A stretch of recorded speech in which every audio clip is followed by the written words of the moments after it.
Good morning, Kuhner country. Okay, my friends, this is a massive story that is just not being covered, or to be more accurate, it is being underreported by much of what passes for the so-called media today.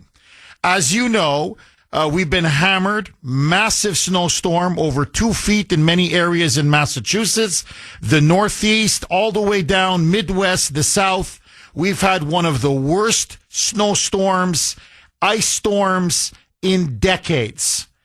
And as the country is now digging its way out of the snow, and millions of Americans still have no power, especially in the South, people are asking themselves, is our energy grid reliable? And in particular, all of these Green New Deal, green socialist, environmentalist climate change initiatives that have been pushed, especially in blue states, from California all the way here to Massachusetts. It doesn't matter. Notice two things that stand out. Number one, there is no reliable, cheap source of power. California, for example, does not even have a reliable power grid. Why? Because they're trying to phase out fossil fuels, phase out oil and natural gas, and push the entire economy and individual consumers, ordinary Americans, into embracing solar, wind, and battery power, EV cars, you name it. And what has that done for California? They have rolling what's called brownouts. In other words, for a couple hours a day, there's just no power. Or if there's severe strain because everybody's jacking up the heating because they get a real cold spell or a storm or whatever, suddenly there's not enough power for the state of California and the energy grid collapses. On top of that, not only do you not have a reliable, cheap source of power, but energy costs. And, everybody's talking about affordability. In fact, President Trump essentially launched the midterm elections yesterday in Iowa. He's going to be campaigning for the entire year. He wants to run it the way he says he's running a presidential campaign. He's going to be traveling. He's going to be giving speeches. He's going to be raising money. They're going to be running a lot of ads. And he wants to focus like a laser beam on the economy, on inflation, on cost of living, and on affordability. And groceries now, the price has been contained. Groceries now, inflation has been curbed and handled and restrained on groceries, on eggs, on some of these basic food staples. He has managed now to stop rising inflation. But he faces problems when it comes to housing, healthcare, and this is a big one, energy utility bills. Now, in California, gas prices are so high. We're talking $5, $6 a gallon, even though for much of the rest of the country, for example, I now pay less than $3 a gallon. I'm paying now about $2.90, $2.95, in some cases even $2.85. So for me, when I go to tank up my car, I can see the difference. From Joe Biden to Trump, I'm saving about $20, $25, even $30 now every time I tank up. Now, I tank up at least once a week because I'm traveling all the way. I'm traveling to Boston and for my work and stuff, so I'm in my car. So, that's not peanuts. That's $100 a month. That's $1,200 a year. It's not small potatoes. So he's trying desperately to stop the Green New Deal and the green madness in California by trying to force down energy costs and force down gas prices, especially at the pump, but even to heat or power your home. And he's completely right. And notice, this should be the governor's responsibility. It's not. Because here's the dirty secret, and this gets to the heart of why the left is at war with the middle class. The left now is pushing green socialism. They have for decades. And at the heart of green socialism is a war on fossil fuels. And so what they want to do is they want to force you by constantly paying higher prices for oil, for natural gas, for heating, for utilities, for your electric bills, your energy costs. They want you to force you off fossil fuels, oil and natural gas, and push you to adopt solar, wind, and electric power. Now, take Massachusetts, okay? Maura Healey delivered her State of the Commonwealth address. And at the heart of the State and Commonwealth address, because she's now, in terms of polling, she's vulnerable. She's beatable. And she's beatable because the cost of living in Massachusetts for working middle-class families has become out of control. To put it in plain English, we have an affordability crisis here in Massachusetts. My energy bills are routinely over $1,000 a month. Sometimes, like in the winter, like now, they're over $1,200, even $1,300, $1,400, $1,500. This is insane. It's unsustainable. It's almost the equivalent of a mortgage payment. And so this fraud, because she's the one that's driving these energy costs to be so high. Why? Because she's adopted something called net zero by 2050, which is a climate change mandate pushed by the radical Democrats in this state that says by 2050, it's self-explanatory, we have to have, when it comes to carbon emissions, net zero. Well, how do you get, zero carbon emissions? Phase out oil, phase out natural gas, phase out fossil fuels, and force the state, i.e. consumers, you and me, to put on solar panels or rely on wind farms or electric batteries, i.e. EVs, or even batteries to heat your home. And so the costs have exploded. And so the goal is to squeeze us and squeeze us and squeeze us, is to guarantee that every 3 to 6 months, your energy bills, both your gas bills and your electricity bills, keep going up 40%, 50%, 60%. That's why you're getting exploding costs. That's why your bills are through the roof, and they're not going to go down. They're going to relentlessly keep going up until you cry uncle and say, fine, put me on solar, put me on wind, put me on electric. Okay? That's ultimately on battery power. That's ultimately what they want. So, realizing though that the election is this year, that she's underwater in the polls, that in fact, if the Republicans could finally get their act together, she's beatable. What does this fraud and con do? She now says for 2 months, in the months of February and March, just for 2 months, she's going to take $180 million out of the budget, our taxpayer dollars, and force a reduction in our energy bills. Listen to this. For your gas bills, 10%. For your electric bills, 25%. So there's going to be a temporary reduction. Gas bills, 10% February, March. Your electric bill, 25% February and March. And she says, look, you see, I'm fighting for you. I'm taking care of the little guy.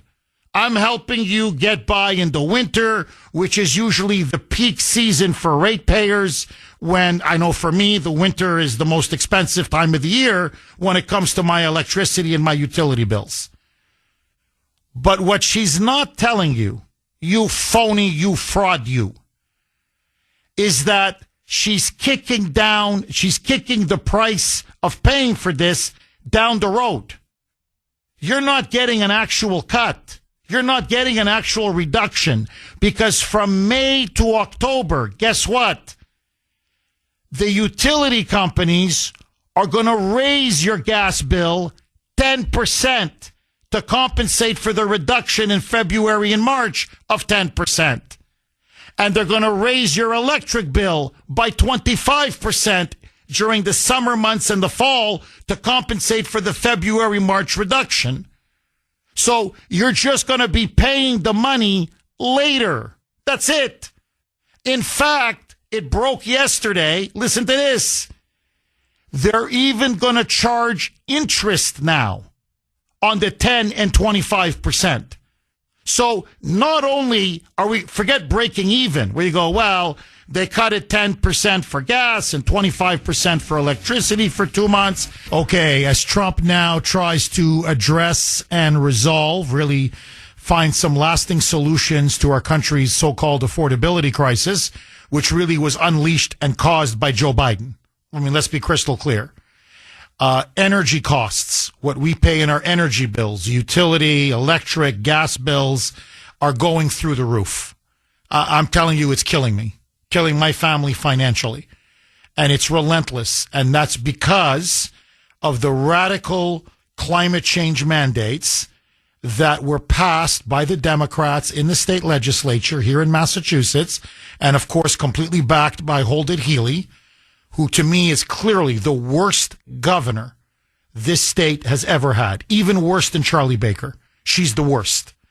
You want to talk about a war on the middle class and the working class. She is waging it. She is plundering the middle and working class. The problem now is she has an election in November. And she's vulnerable and she's very beatable. As I said, if only the Republicans can get their act together, but let that go for a second. So, to try to con and fool the voters, she pulled out a gimmick. Last week, in the State of the Commonwealth address, okay, with the snowstorm barreling down just a couple days away, she wanted to make it seem, I'm standing up for the little person. And she announced that she's going to take $180 million out of the budget, okay, out of our taxpayer money, and force a reduction of 10% on gas bills for everybody, February and March for 2 months. Electric bills, a 25% reduction, February and March. And basically she's saying, you should thank me. I'm putting money in your pocket. What she's not telling people, and the media is deliberately covering this up on her behalf, is that the deal she made with the utility companies, I don't care if it's National Grid, Eversource, take your pick, is that they're then going to be allowed, in fact, they will, they've said this, they will increase the gas bills and the electric bills for 2 months between May and October. So you save 10% February, March. For example, on gas, your bill is going to go up 10% sometime in the summer or early fall. You save 25% on electric bill for 2 months. It's going to go up 25% for 2 months. So basically, you're just kicking the can down the road. You haven't saved anything. But even worse, because they got to eat the costs up front, they're going to charge interest when they increase at the 10% for gas and 25% for electric bills in the summer and the fall. So believe it or not, it's actually going to end up costing us even more money. You can't make this up. Okay, this is what's so disgusting about this. And the key point, she's the one that's driving energy costs constantly higher because of these draconian, frankly, insane climate change mandates, the net zero by 2050, where she wants to convert the entire state from fossil fuels, which is cheap fuel. You save money on fossil fuels, into much more expensive solar, wind, and battery power. And so the strategy is keep squeezing and squeezing by raising prices.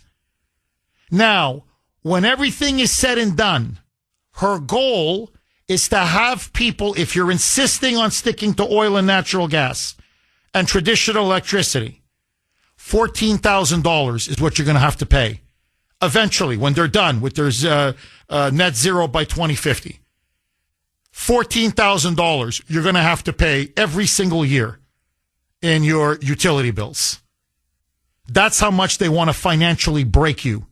Now, they're not going to do it overnight. It's like boiling a frog. They're going to do this over many months and many years. Now, to me, that's a major reason why cost of living is so high. You have such an affordability issue now in the Commonwealth and in other blue states because of the soaring energy bills and the soaring gas and utility bills. As I said, I'm paying $1,300, $1,400, $1,500 a month, especially in the winter. I used to pay $500, $600 a month. My utility bills have literally tripled. And if this continues, I'm going to have no choice. I'm going to have to leave. I don't want to leave. I love this state. I love the people of this state. But I can't pay $2,000. I mean, that's where they're eventually in a couple years. That's what it's going to be. It's going to be $2,000, $2,500, $3,000 a month if you own a home. Because I don't want to go on wind and solar. I don't. Okay, let me ask all of you. Are you paying more or less, say this winter compared to last winter? Your gas bills, your electric bills, utilities, your energy costs overall. I'm paying more. And it's not Trump's fault. This has nothing to do with Trump. This is all Maura Healey. This is all the radical Democrats and in Massachusetts. And by the way, that's the same in Illinois or in New York or in Rhode Island or in California or in blue states all across the country. And so the Democrats are trying to blame Trump, saying he's not taking care of energy costs when it has nothing to do with him or the federal government. It is Democrat, radical, green climate change policies that are deliberately causing soaring utility and gas bills. And Maura Healey can do her gimmicks till the cows come home. She's not cutting our bills. She's just extending when we pay the bill. That's it. That's all she's done. And I hope Republicans call her out. So far, I'm not hearing much, but then again, that's the Massachusetts Republican Party for you. Larry in Arkansas. You're going to kick us off, Larry. Thanks for holding and welcome. Good morning from the frozen state of Arkansas. Larry, please tell me you have power. I haven't lost power, but all right, so you guys got what, over 20 inches? Oh, yeah.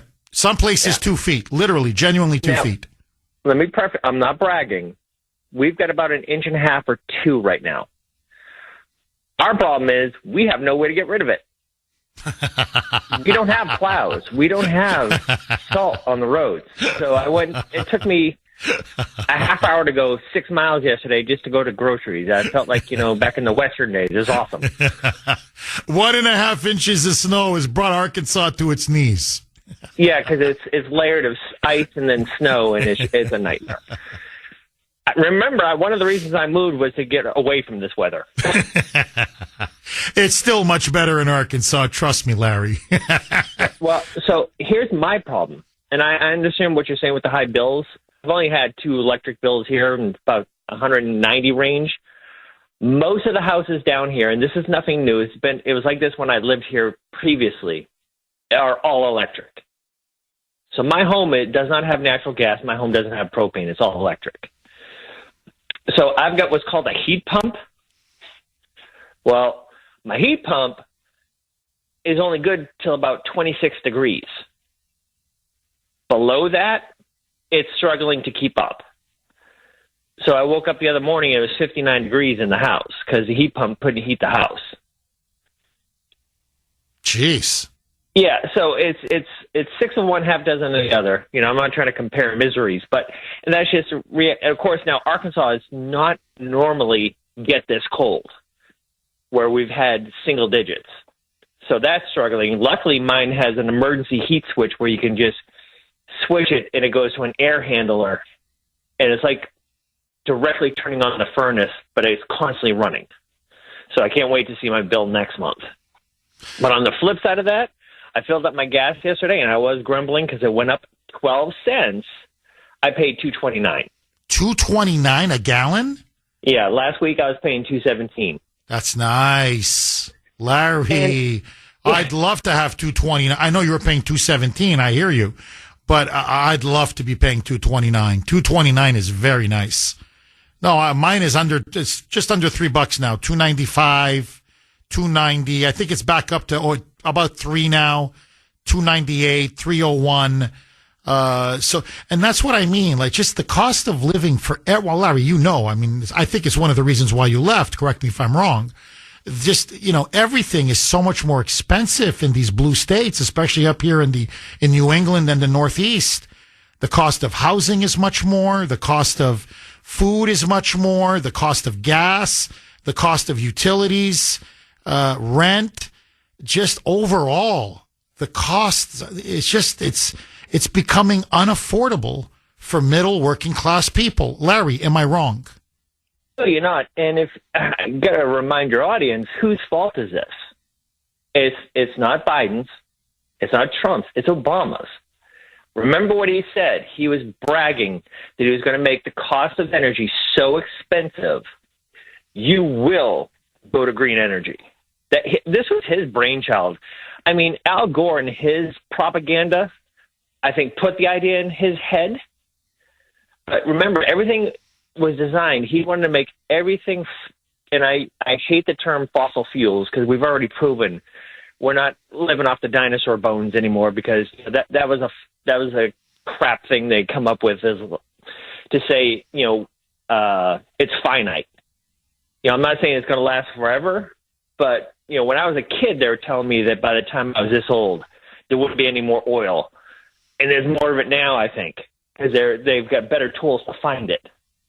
However, so I see all these on social media. I see all these like blue state governors and blue state senators trying to say, "Oh my God, he promised affordability, he promised the cost of living." So I'll always get on there and I'll say, "Hey, my red state's doing great. Maybe if you moronic Democrats weren't in charge of everything, those blue states would be cheaper too." And that's just it.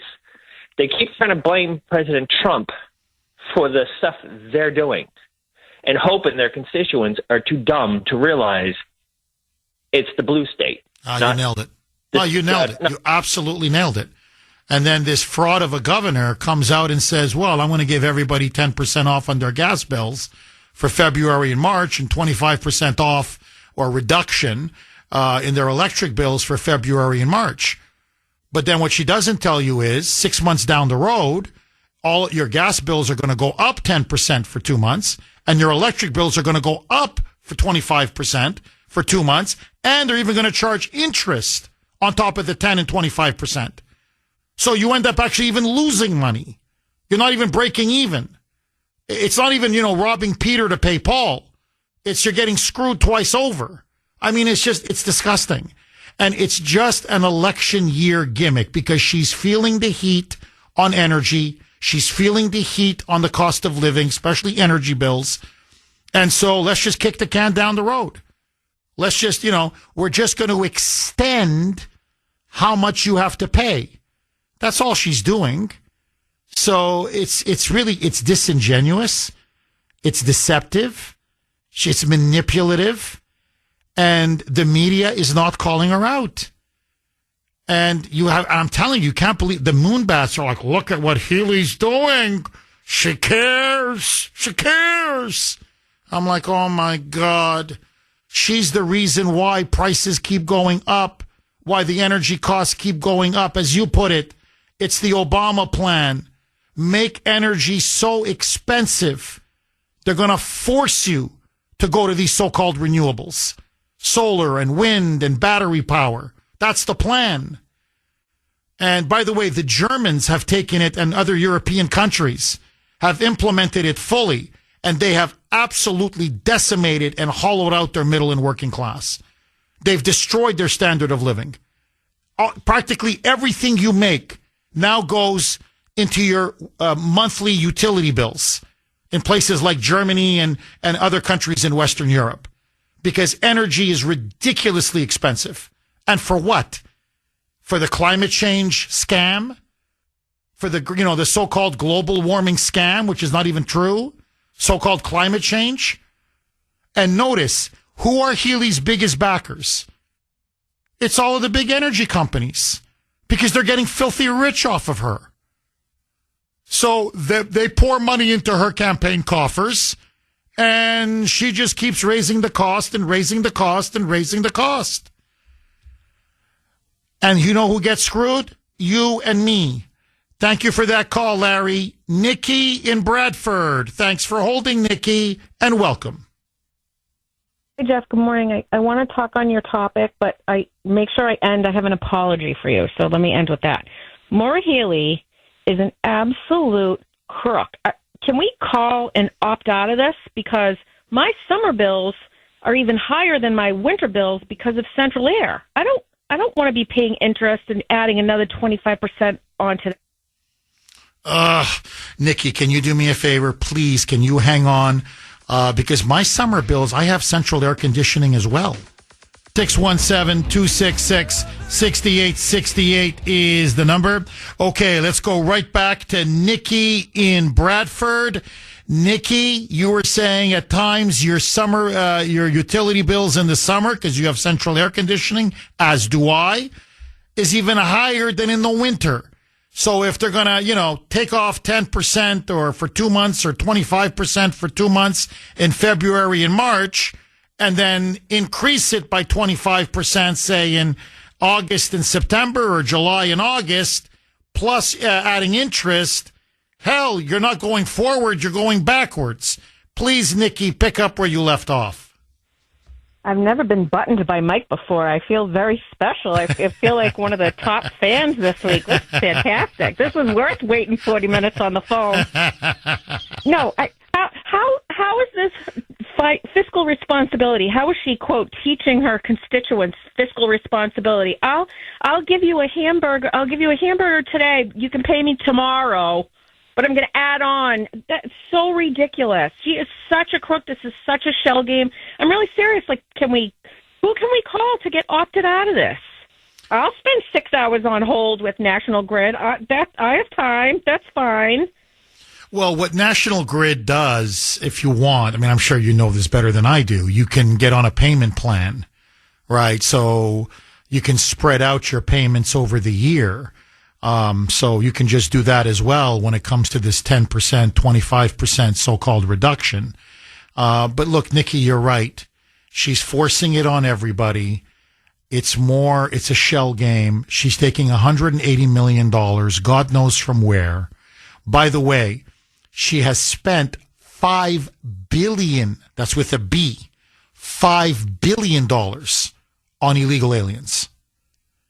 So, we're getting shafted left, right, and center. Our taxpayer money is being stolen. It's going to illegals. It's going into the pockets of Democrats. And we're not even talking about an audit. And, many of the audience is saying, and I agree with them, audience members are texting me, and they're completely right. Until we get that audit done, she has no right to touch anything. Never mind just pull out another $180 million for this, gimmick in February and March. Nikki, I've got to ask you this. Ordinary people in Massachusetts, I'm not talking about limousine liberals. I'm not talking about well-connected donors. I'm not talking about people who, in the pharmaceutical industry or in the financial services who do well and continue to do well, but ordinary, hardworking taxpayers of Massachusetts, working middle-class people. How much more of this can we take? In all seriousness. Or are people now just going to be forced to leave? What say you, Nikki?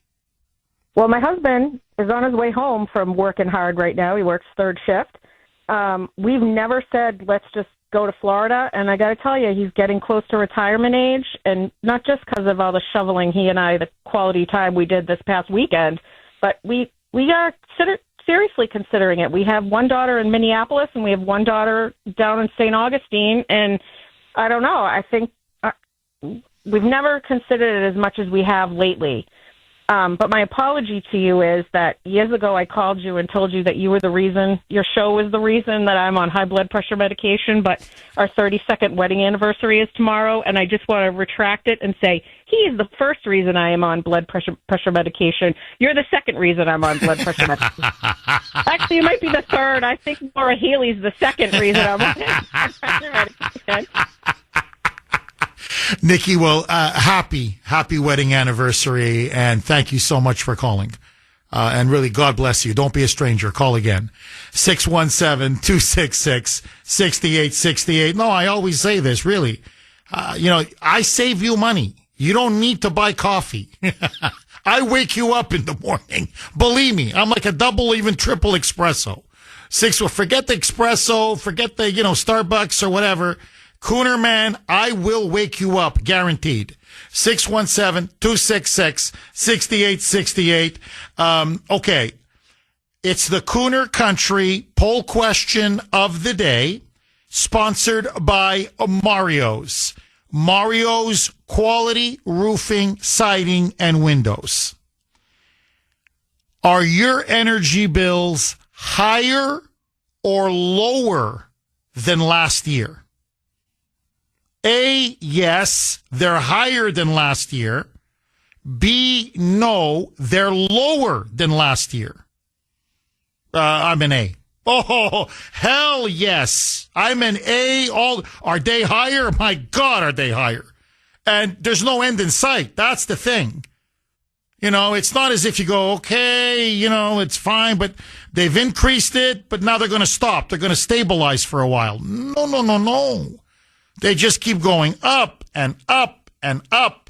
So anyway, A, yes, B, no. Are your energy bills higher or lower than last winter? You can vote on our webpage, wrko.com/Kuhner, wrko.com/Kuhner, Kuhn as in national ER. You can also vote via X. And yes, I was active on X again last night. My handle there, all one word, at the Kuhner Report, at the Kuhner Report, Kuhn as in national ER. Okay, I just want to read to you. This was, I believe it was the Local 25 that did a story on several consumers and how they're reacting now to what Maura Healey has been doing regarding raising energy costs. And this gimmick reduction that she's now trying to pass off as a real saving. And it's really heartbreaking, but it really captures how bad things are getting in the state of Massachusetts, Commonwealth of Massachusetts. So I want you to listen to this. This is from an individual by the name of Ben Thread Gould. And here's what he says. He recently bought a townhouse in Oxford, okay? Oxford, Massachusetts. And this is the key point, he hasn't moved in yet. So he's got this beautiful townhome. He's excited, but he hasn't stepped foot in it yet. He's not living in it. In fact, he hasn't even plugged in any appliances. And yeah, it's a bit cold out there, but he says he keeps the heat at the absolute bare minimum so the pipes don't freeze. So think about this. He bought a house. He doesn't live in it. The appliances, they're not plugged in. So there's no power. You don't need power. It's not using power. The only thing is he's got the heater on bare minimum. I guess 60 degrees, whatever it is, just to keep the pipes from freezing. That's it. You know what his monthly bill was? First bill in his house, 1 month. He got slammed with a $1,200 $1,250 bill from National Grid. $1,250 from National Grid, blank you. As the guy said, and I'm not using anything. I haven't even stepped into the house. And you just hammer me with $1,250 bill? So here's what he says. And frankly, look, I don't blame him. I can't blame him. Quote, "It's out of control. I've never come even close to half of this bill in utilities combined," Ben Threadgold said. "Had I known this previously, I wouldn't have purchased a house back in Massachusetts." So I guess he left, and I guess he decided to come back. And now he's regretting it. So here's what he continues to say. "Even at a reasonable mortgage payment, to have an electric bill ranging anywhere from $800 to $1,200 a month, why would I ever sign up for that when I can go somewhere else, buy cheaper real estate, cheaper cost of living overall than staying in Massachusetts and seeing all of our money just going out the window?" Well, yeah, you're making the utilities rich. I'm telling you. That's what they're doing. You're just making the utilities rich. And people like Al Gore and, all these others that are pushing this Green New Deal scam. You're just making liberal elites rich and their connected cronies. That's all you're doing. It's a massive transfer of wealth from the working middle class, from the middle taxpayers, to the elite 1% who are connected to the Democratic Party. That's what's happening in the name of quote unquote climate change. So, look, let me put it to you. You pay through the nose for a home. You've got mortgage payments up the wazoo. You've got huge property taxes. You've got state income taxes. You've got sales taxes. Okay, you've got all kinds of taxes, excise taxes, the taxes in this state. And then they hit you with $1,000 to $1,200 utility bill every freaking month, and you're basically not using much power. Now, you tell me, on what planet is a middle class, forget working class, is a middle class person, how are they able to survive in this state? You're almost begging people to leave. Now, I love this state, okay? I'm a bitter ender. I'm probably going to stay to the end. My wife loves it here. My kids absolutely adore it here. They love the schools. They love their friends. They just love Massachusetts. But I'm being very candid with you, like I'm in the confessional. The cost of living is out of control. I took my family, now we're not talking utilities and gas and energy, and I took my family out to Five Guys. We didn't have much. I had a burger, fries, so did Ashton, so did Ava, so did my wife. Grace had a milkshake. The kids had cookies at home, so no dessert for them. It's $100. What did I have? A burger and a fry. Family of four, $100, gone. It's gone. The American dream is slowly beyond, it's becoming harder and harder to achieve the American dream. It's harder and harder to buy a home because they're so expensive. Then it's harder and harder to maintain a home because it's so expensive. And the Democrats wonder why so many people are leaving Massachusetts, and not just Massachusetts, Rhode Island, Connecticut, blue states like New York, California. There's a mass exodus going on, and they wonder why. Taxpayers are fleeing because life is getting too expensive.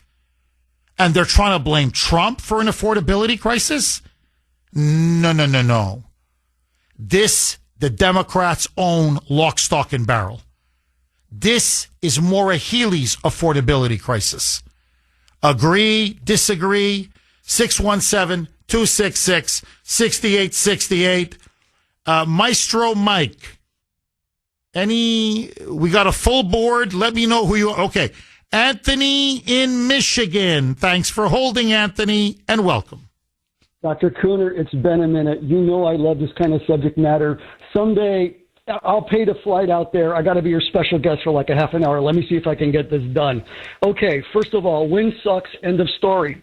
I never thought I'd be here, Jeff, but I met a fellow in media/business development and made a case for solar a while back, and I have to say he's correct. China has a huge solar expansion. In the last year, they've done more than we've done in 30 years. It's the easiest to roll out. But the thing is, it needs to be on buildings and homes, not on farmland. So there's a couple of companies right now in the United States that are rolling it out big time. One is a company called TE/T1, and of course, Elon, they have their own solar. So that's got a place, Jeff, believe it or not. Now, with all due respect, sir, you're wrong on batteries. Batteries are a storage device. We literally can double the grid right now, Jeff, with them. And the big players are a company called EOS and, of course, Elon with his megapacks and mega blocks. So with that said, there's a firm that wanted to put some out by Quabbin, and the NIMBYs went crazy. So, once again, with all due respect, and I'm not trying to bag on you or the state, Massachusetts shoots itself in the foot. And it's the biggest area of growth for Tesla right now. It's one of their highest profit margin devices. They've got these blocks, Jeff, called megapacks and mega blocks, and all the AI centers are putting them on. So that's what's going on there. Of course, everybody blew it on nuclear. Massachusetts closed 2 plants. But I got a star for you, Jeff. This one is really... My daughters used to be in the sport of kings, and so, the parents would sit and watch while they were practicing, and one of the fellow dads is like, hey, did you grow up in Massachusetts? I'm like, yeah. He goes, what's wrong with those people in that state? I'm like, why? He goes, I got a friend of mine working for a consulting firm in Ann Arbor. They want to build a natural gas tank in the Boston Harbor for Nigerian natural gas, and the press went crazy saying, after 9/11, oh, they can blow it up. So they killed the project. His friend was fine with it. He still got paid for the consulting work. But Nigeria wanted to sell you guys tons of natural gas. You don't have any pipelines right now, Jeff. I don't have any joy in this. I grew up in Massachusetts, but I'm watching that state, going to be ranked 50th soon, Jeff. You're not going to get AI centers there because you need the energy. You don't have any energy battery systems. You don't have any nuclear power plants going in. You didn't put any natural gas pipelines in. Yes, it's on Al Gore and this green fixation. But there is a room for solar. There is a room for battery storage. My God, the state of Massachusetts, if they had any brains, they'd put in the battery storage to help people out. Oh, I get so frustrated by this all, Jeff. I really do. Well, no, Anthony, look, we're becoming the California of the East Coast. Okay? That's what's happening with Massachusetts. And you're right. These AI data centers, which are going to create a ton of jobs, but they need a lot of power. They suck up a lot of power. We don't have the grid. We don't have the capacity in Massachusetts to do it. And you're right. We should have embraced nuclear power. It's cheap. It's reliable. It's safe. It's almost limitless energy. The French use it in France. We don't. Okay? Maura Healey killed not one. You know this better than I do, Anthony. Maura Healey killed not one, but 2 gas pipelines. The woman is a lunatic. And you're absolutely right about the Nigerians. They were going to sell us a ton of natural gas. Our bill, had they just done that, forget the nuclear power even, although that would have been great. But if we had just taken the 2 gas pipelines and taken the natural gas from the Nigerians, our energy costs would be so much lower. Gas bills, electricity, energy. I mean, we'd be paying a fraction of what we're paying now. So, look, paying $300 a month for energy, utilities and energy costs, or $1,300 is a massive difference. It's your lifestyle. That's what they've done. That's what they've done to us in the last 15 to 20 years. The last 5 years in particular. It's $1,000 a month. $1,000 a month is $12,000 a year. What's $12,000 a year? Well, that's going out, that's eating out, that's going to the movies, that's a vacation, that's extra spending money, that's That's your standard of living. That's the extras to give you, some of the amenities of life. So we're getting squeezed on every turn. Housing is almost unaffordable. Rent is almost unaffordable. I'm just stating the facts. Food keeps getting more expensive. Gas is expensive. Then you throw in all the utilities. Okay, and insurance, that's another thing that keeps going up. Like, you can't breathe. They're hitting you at every corner. And what I don't get is, and this is why I keep asking the audience, I mean, Bill in Sudbury, he pays bills too, doesn't he? Like, am I missing something? Like, do they like to pay $1,200, $1,300, $1,400, $1,500 a month in utilities? Do they like to pay $800,000, $900,000 or whatever it is for a home, or $3,000 a month in rent, or what? I guess they like having 3-4 roommates, and everybody chip in $800, $700, and we live like in China where everybody's packed into one apartment. Like, they like that. Like, I mean, what? They like paying $100 when they take a family out for a couple of burgers and French fries. Like, what? They like that? You feel proud of yourself? Like, I just go down the whole list, and I'm like, doesn't, after a while, isn't your quality of life, your affordability, doesn't that matter? Or are you just here to work for the Democratic Party and be their serfs and their slaves? I honestly, after a certain point, I don't know what to tell you. Anthony, as always, thank you so much for that call.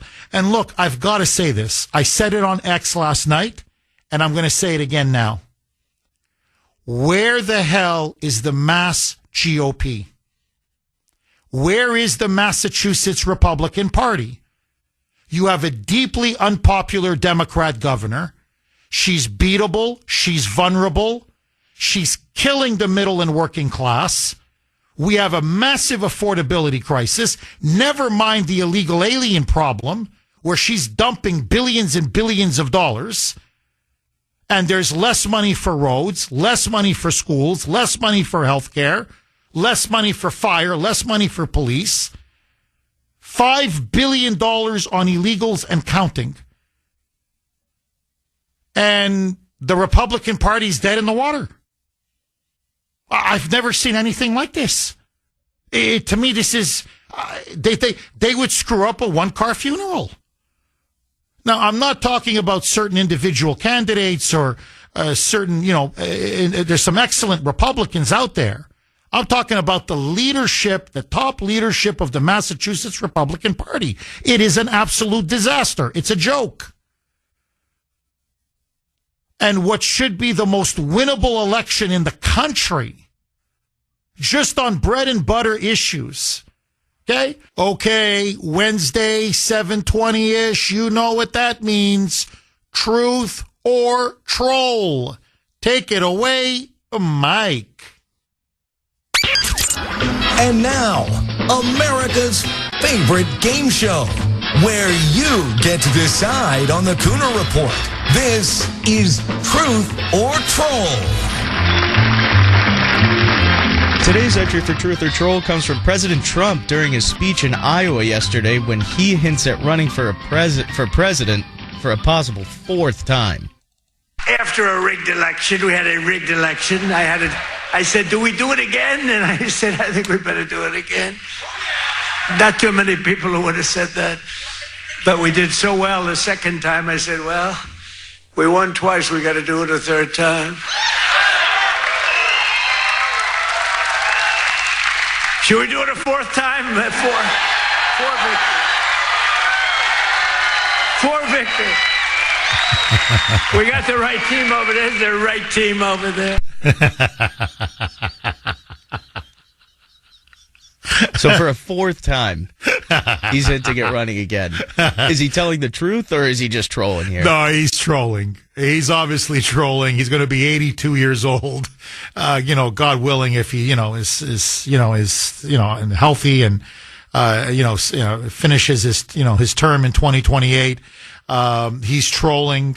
He knows the libs go on about him being a dictator and Hitler and a fascist and he's a king. He's a king. So he's just needling them and they go for the bait every time. every single time. So, no, do I think he wants to run for, he can't. He's constitutionally prohibited. And really, I think, he's 80. He's going to be 82 when everything is said and done. He wants to pass the baton off to J.D. Vance. So I think he's just clearly trolling. I think it's very funny. Honestly, I think it's extremely effective. You can tell the crowd loves it. I love it. I'm not even there and I love it. So, to me, I think he's clearly trolling, but I want to ask the audience, what do you make of Trump saying he wants to run again? His fourth election, he wants to run for a third term. Is he A, telling the truth, B, trolling and having a little bit of fun at the Democrats and liberals' expense? I want to hear from you. You can vote on our webpage, wrko.com/Kuhner, wrko.com/Kuhner, Kuhner. And as always, you can also vote on X, my handle there, all one word, at the Kuhner Report, Kuhn is in National ER. Jeff, why do you always spell your last name? Because even to this day, people still misspell it. I swear to you. I get so many different combinations, it's incredible. So that's why I got to keep spelling it. Lou in Rhode Island. Thanks for holding, Lou, and welcome. How you doing, Jeff? That was a big-time troll. No doubt. And that's and hilarious. Honest. I got to say this. If he ever wanted to, once he's done as president, become a stand-up comedian, he would pack the house. Trump is naturally very, very funny. He really is. But anyway, I digress. Please go ahead, Lou. A couple of things before I get to some of my main points. But there used to be Rush Limbaugh used to have theme songs for people, and there used to be a song. It's not a song actually; it's an instrumental by the Ventures called "Pipeline," and that should be Maura Healey's theme song, "Pipeline." She should be known as Maura P. Healey, Maura Pipeline Healey, and that's for keeping the pipeline at, and right, they would have lowered it immensely. And not only that, let me just really quickly and a couple other points, is that in Rhode Island, they had the head of the Rhode Island Energy on a radio show recently, 15 to 20% of our bill goes to subsidize this green energy stuff. Subsidies. They have to pay for the windmills and all that stuff and the solar or whatever. And so it's ridiculous. That's a huge part of our bill. And the fact that we have to transport all the energy in is even a bigger part of the bill because we don't have a pipeline. We're not using nuclear and all that kind of stuff. And I'm telling you, what's missing in this whole thing, let me just start with what's missing in this whole thing, is that there is no global crisis. As long as China and India are using fossil fuels to the degree that they are, and coal and oil and all this other energy, they're the biggest polluters in the world. If you put those two together, and how much somebody should ask Maura Healey and even the governor of Rhode Island, how much is Massachusetts and Rhode Island lowering the global temperature by their draconian plans? And I also have to disagree with you on one thing you said before. I had this written down. You said it won't happen overnight. You said you're going to do it gradually. Au contraire. Did you see what's happening in Virginia since since this governor was sworn in? They've gone full Mondami overnight.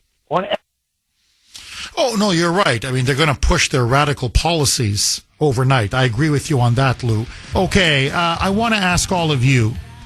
You've got, obviously, the huge snowstorm that just hit us a couple days ago. We're still digging our way out of that. Potentially another nor'easter this weekend, apparently on Sunday. Now, they're not sure if it's going to hit us or not, but fingers crossed. I hope it doesn't. It's cold. It's very cold. Some people say they're losing power or they're not able to pay for their heating bills. Very expensive. Healey now wants to give a temporary reduction, 10% gas bills for 2 months, 25% electric bills for 2 months. Are you paying more or less for your gas, electric, and utility bills? Say compared to last year or 2 years ago. In other words, when you compare how much you pay now compared to under Biden, are you paying more or are you paying less? That's number one. Number two, am I the only one? My utility bills through the roof. I'm paying a lot more now than I was last year. And I read you that story about a homeowner, a new homeowner in Oxford, Massachusetts, and who bought a townhouse, didn't even move in yet, didn't plug in a single appliance, kept the heat at an absolute bare minimum so the pipes wouldn't freeze. And his first utility bill is $1,250. As I like to say, blank you. Okay? Right on the chin. Blank you. And he's saying, I can't afford this. Like, I can't. You add the mortgage, you add food, you add cost of living, you add insurance, he goes, I might as well leave Massachusetts. I can't keep up with this. And there's a lot of middle working class people that are saying now Massachusetts has just become too unaffordable, too expensive. Agree, disagree. Tell me about your situation. Are you paying too much for utilities?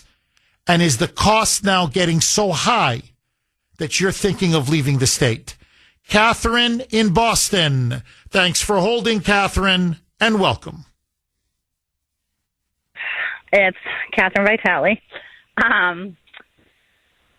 I'm obviously paying more. I think everybody's paying more. What I'm a little confused about is one of your last callers that you were talking with is talking about how the AI data centers are a good thing, like they'll create jobs or whatever, but the data centers are the problem. Massachusetts has 59 data centers, and these data centers have anywhere from tens of thousands to some even have over 1 million servers in these massive buildings that are running 24/7 to power all of these AI programs. And that's a huge infrastructure that needs to be built and maintained by the electric company. So who has to pay for that? The customers have to pay for that. And there's a data center in Northborough, which is 25 minutes away from this guy's house in Oxford, and that's what he's paying for. There's data centers everywhere in Massachusetts. So I don't know why we're talking like there are none here. We have a bunch of them. And that's the problem. We're powering these servers. Oh, there's no question. They're putting a tremendous strain on the grid. We're talking about power usage now that we never thought imaginable even 10, 15, 20 years ago. And that's why you combine that with this push for solar and wind and battery power. The cost is it's going to bankrupt us. You have to go to nuclear power. You have to go to oil and natural gas. You have to go to, quote unquote, fossil fuels. You have to. You can't have both. You can't. And Catherine, look, on top of the AI data centers, because look, I'm not a big fan of those for many reasons. A lot of the jobs that are created are H-1B jobs, which go to foreigners. They don't go to Americans. Okay. So I have a problem with that as well. So please don't think that I'm, a big fan of AI data centers. I'm not. I'm just saying it's a reality. They're pouring investment into AI. It's happening not just in Mass, it's happening in Florida and states all across the country. So, it is what it is. My question to you is, you look at now taxes, how much money now is being siphoned off and diverted towards illegal aliens? $5 billion under Healy and counting. You look at now the skyrocketing utilities costs, energy costs, the cost of rent, the cost if you want to buy a home, the cost of housing. Here, look, I don't live in I live in a nice house. It's okay. It's not worth $800,000, $900,000, which is what people tell me it can, now worth on the market. I bought it for barely 500. It's practically doubled in value. I'm telling you, it's not an $800,000-$900,000 house. It's not even close. It's insane. So, and let's say I sell it. Okay, well, I got to buy a house that's going to cost as much anyway. So I don't know, especially young people. I don't know if they can ever achieve the American dream. It's so hard now to buy a home or rent $3,000 a month. Who can pay that? And, you know, you got the cost of food, you got the cost of insurance. I mean, you know better than I do. With the mismanagement under the Democrats, and Catherine Veit, look, Catherine, you're a warrior in the Republican Party. I'm a big fan of yours. You're, to me, the heart and soul of the Mass GOP. We need people like you if we're ever to retake this state back. Where is the Republican Party, the Mass GOP? Why can't they capitalize on these affordability, cost of living issues that are, to put Elizabeth Warren's phrase, hammering the middle and working class? I've got to ask you, where are the Massachusetts Republicans? Because I don't see, they're nowhere. And just a final point, and I want to go to you. I mentioned this on X last night. Take it to the bank. Impeccable sources. Trust me, you know, I mean, literally, you know, put the house on it. The Massachusetts Republican Party is now nearly bankrupt. They're practically bankrupt. They have no money. And this is a key reason, not the only one, but a key reason is the Mass GOP chair, Amy Carnevale. Her leadership, her tenure has been an absolute disaster. She can't raise cash. And so now we've got one of the most important gubernatorial elections in the history of the Commonwealth of Massachusetts. We cannot allow Healy to have another term. She is going to destroy this state and bury the middle and working class. And yet there's no money. So we can't run an effective campaign against her. And by the way, I warned everybody about Carnevale. And the people who supported her, they have to be held accountable for this. Because what did they say? She's a winner. They kept saying that. We need a winner. Most Democrats are going to go uncontested. They're not even going to be challenged for state house and state senate races. And there's nothing in the war chest to be able to go up against Healy. And by the way, this woman is a lobbyist, and they said the reason why they had to parachute her in was because she could deal with donors and bring in cash. There's no cash.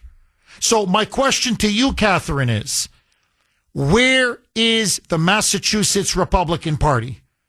And are they now about to blow one of the most winnable, important elections in our lifetime? What say you? Jeff, I've been asking that same question for the better part of the past 6 years. Where is the Mass GOP? And they're essentially non-existent. Their goal is to maintain the status quo of keeping the Democrats in power in Massachusetts. And we absolutely are going to blow 2026 because we have 3 Republican candidates for governor that have declared their candidacy so far, and they're all weak. I haven't found anything good. I've actually found many bad qualities of all 3 of them. And we don't ever put up any candidates that are willing to tell the truth. We put up candidates that are weak. We put up candidates that are too scared to go too far right. We put up candidates who try to play it safe and try to play the game of politics and try to appeal to the Democrats. And you nailed it. Catherine, you nailed it. And they're doing it again. Jeff Kuhner, Boston's Bulldozer, 617-266-6868 is the number. Okay, I want to ask you, compared to last winter, just curious, are your heating costs, your bills, your utilities, gas bills, electric bills, higher or lower? Number one. Number two, your cost of living overall, food, rent, mortgage payments, not just utilities, throw that in as well, everything included. Is it getting better or worse? And is it getting so bad here in Massachusetts? Are you now, like many, thinking of potentially leaving? Has Maura Healey and have Healey and the Democrats, by waging war on the middle and working class, are they now on the verge of driving you out of this state? 617-266-6868 is the number. Matt on the North Shore. Thanks for holding, Matt, and welcome. Can you hear me? I can hear you loud and clear. Go ahead, Matt. I just wanted to share my experience. I live in the North Shore. I got electric heat, and have been that way for 36 years. A lot of the people have brought up issues that I wanted to talk about, like the politicians. I haven't heard one of the governor candidates that are out there talk anything about power. But our bill, I feel lucky after listening to these people. Electric heat in my house, it's my bill is $1,000.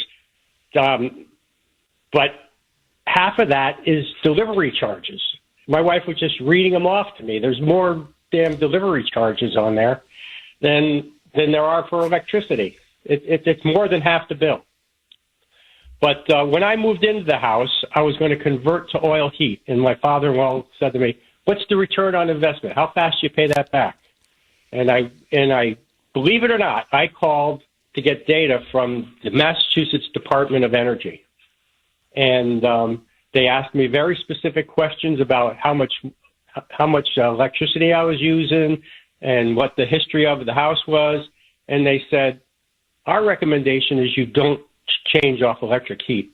He says, because based on all the information, you're better off because you're insulated from fluctuations in any market, because Mass Electric, as it was called at the time, got their power from every source. There's like 5 different sources.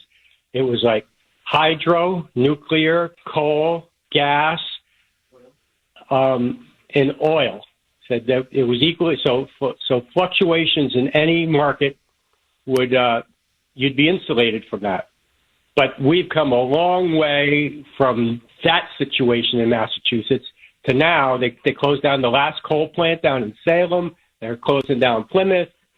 You know, the do-gooders got the nuclear power in Seabrook. There was 2 nuclear reactors that were planned for that, and it was half built, and they cut it down to 1. So now this all green energy thing, that's what is raising our price. I don't hear anybody talking about that. Oh, you're dead on. You're absolutely dead on. Look, I can only add to what you're saying, Matt. They have chased nuclear power out of the state, which was a huge mistake, because nuclear energy is cheap, it's very reliable, and it's safe. It's very safe, contrary to all the environmentalist propaganda. So, and it's renewable. It's infinitely renewable. So if you really care about climate change, you should be the biggest supporter, the left should be the biggest supporter of nuclear power. No, they have killed nuclear power. Coal is not the coal of 50 years ago. It is now clean coal. There's clean coal plants all over the world. So why we are destroying coal is beyond me. Again, very cheap, reliable, abundant source of power. I talked about the 2 pipelines that crushed our economy, and it drove prices through the roof when she killed those 2 gas pipelines, Maura Healey specifically, and she bragged about it. Now she's lying because she's a compulsive liar. Now she's lying, saying she didn't kill the 2 gas pipelines. When we have her signature on pieces of paper when she was the AG killing the pipelines, and we have her on video recorded again and again and again bragging how she killed the 2 pipelines. So that alone has driven energy utilities, to the point now it's almost unbearable. It's almost, I wince every time I get the bill. I'm not kidding. When I see that bill come in from National Grid, I'm like, it's like a boxer getting ready to get hit in the chin, like a body blow, like a real nasty body shot. It's like, oh, this is going to hurt. Like, absorb that blow. And again, I'm being honest with all of you. I mean, we heat the house, but we're not going crazy. We don't leave the lights on in rooms if there's nobody there. We watch what we use. We're very responsible consumers. We're not just putting the heater on till 80, 85 and leaving the lights on all night. Quite the opposite. And I can't believe how much we're paying every month. I'm not saying it's a mortgage payment, but it's close to a mortgage payment. It's outrageous. It's outrageous. So you're completely right in everything that you say. And nobody's mentioning any of this. Any of this. And I'm getting harassed. Okay? I get call after call. They come to my door. They don't stop trying to get me onto solar power. And it's all because of the mass government. It's all coming from Healy. And the thing is, I'm being serious. They call, I block the call. I tell them, stop calling me. You keep calling me, I don't want solar power. I don't want to load my house up with solar panels. If some people want to do it, God bless you. I believe in freedom of choice. Pick whatever source of energy you want. I don't want solar panels on my house for many reasons. One, it makes my house ugly. It's going to kill the resale value. B, solar panels, as far as I'm concerned, don't work in the wintertime. So no, I don't want solar panels, okay? Now, leave me alone. They keep calling. They don't stop calling. Then I block one number. They call on another number. I block that number. They call on another number. I'm like, this is harassment. Like, how many times do I have to tell you? I get letters from them saying, I got to go to solar power. I tear up the letters. They keep sending these idiots. By the way, they're trespassing on my property. I'm not one of these guys, with a shotgun. Get off my property. Okay, you want to sell me something? Fine. But when I tell you no, 3 times, 4 times, 5 times, 6 times, 10 times, stop coming on my freaking property and knocking on my door, especially during dinner time. And it's like, we want to sell you the benefits of solar. F off. I don't want your solar. I mean, how much clearer can I make it to you? Like, do I have to start cursing at you? So they call, they knock on the door, it's letters, and now what they're doing is they're squeezing. They're squeezing. It's what Obama said initially. We're going to raise the cost and raise the cost and raise the cost until they're going to have no choice but to go on solar. And remember, solar is subsidized. Wind power is subsidized. Battery power, I know Anthony in Michigan is a big fan of battery power. I'm telling you, it's subsidized. That means our taxpayer money is going to pay to make this even semi-affordable. It's subsidized energy. Our taxpayer dollars are going into that. Every bill that you pay, 15 to 20 or 25% is subsidizing these so-called green energy or renewable energies. And it just goes up and up and up. They're stealing our money in the name of climate change, which is a hoax. So, now it's going to get to the point, I'm telling you, it's going to be about, I think, 3 or 4 years. That's what I was talking about with Lou. I'm not saying they're not radicals overnight, but you can't charge $3,000, $4,000, $5,000 a month, which is what they ultimately want to do. Okay? $3,000, $4,000, $5,000 a month utilities. You just can't. You have to, like boiling a frog. It's got to be $1,000, then $1,250, then $1,500, then $1,700, and once you get to about $1,700, $2,000, you're breaking people. You're like that poor guy in Oxford. He's at $1,250, and now he's thinking, I don't know if I can afford this house. Okay, so you get to about $1,250, $1,500, $1,700. You got us now. You got us by the tonsils. Okay? Unless you're, a wealthy, well-connected Democrat. So that's what they're trying to do. Now, remember, this is going to be like Europe, where this has already been done. We know where this ends. The Germans are paying the equivalent of $1,500 to $2,000 a month just in energy and utilities. Never mind gas, that is $7, $8, $9. They go by liters there, but $7, $8, $9 a gallon. It has decimated the middle class. All in the name of climate change and converting the economy to green energy. It's what they call green socialism. So that's what they're doing. Now, either we can wake up and fight back.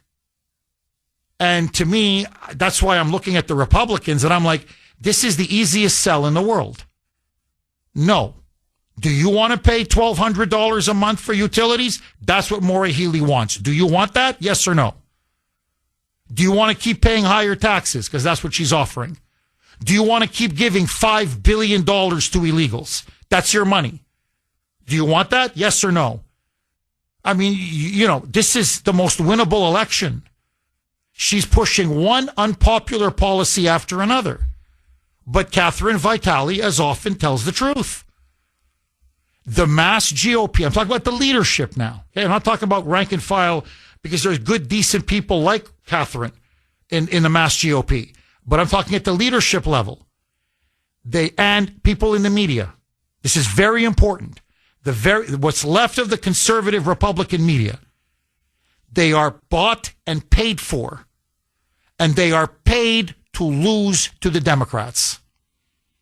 And the way you lose to the Democrats is you foment a civil war within the Republican Party. And that's what they do every 2 to 4 years. That's why Amy Carnevale, in collusion with a certain radio talk show host, I don't want to mention his name because he cries. Literally, he cries. So I don't want him to cry and have a family member call the station manager and start crying. And anyway, so I don't want them to cry. So I won't mention the person's name. For $10,000, $15,000, and that's all it is, you advertise on his show and he endorses that candidate. And then he trashes the other candidates. And they're drinking the Kool-Aid. They're all Kool-Aid drinkers. Except they literally espouse the very things that Donald Trump does. But he claims to be a big Trumper. The Boston Herald, they've got this down to a science. They're all pro-Trump. But if you actually defend Trump's policies, you're a carnival barker, Kool-Aid drinker. Amy Carnevale, they install her as the mass GOP chair. Listen to this. You know what her first act was? To come in with stupid Kool-Aid packages and start throwing them on seats, chairs, and at the table, saying, this mass GOP committee member, Kool-Aid. This one, Kool-Aid drinker. This one, Kool-Aid drinker. So the first act that she did was to spark a civil war within the mass GOP. Instead of bringing the party together, she deliberately divided it and destroyed it. So a divided party cannot beat the Democrats. The party is divided now, and they have no money, no cash. They are the Washington Generals to the Harlem Globetrotters. If you remember them in the 70s, they are paid to lose. And they'll take the crumbs off the table. And that's what it is. It's crumbs. In order to guarantee that the mass GOP lose and lose and lose and lose. And not just lose the governor races, the gubernatorial races. Don't challenge any Democrats for state house or state senate. In most races, the Democrats run uncontested, unchallenged. So what you're saying is you've got a permanent supermajority in the House, permanent supermajority in the Senate, basically a permanent supermajority in the government. One party rule. Now, give us a parking spot, give me a $20,000 contract, give me a little bit of money, and we'll lay down for you.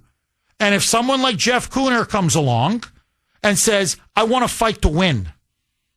I want a populist, working, middle-class party that is going to stand up for the rights of taxpayers and the hardworking citizens of Massachusetts. They got to put a guy like me down. Because now I'm a threat to the establishment.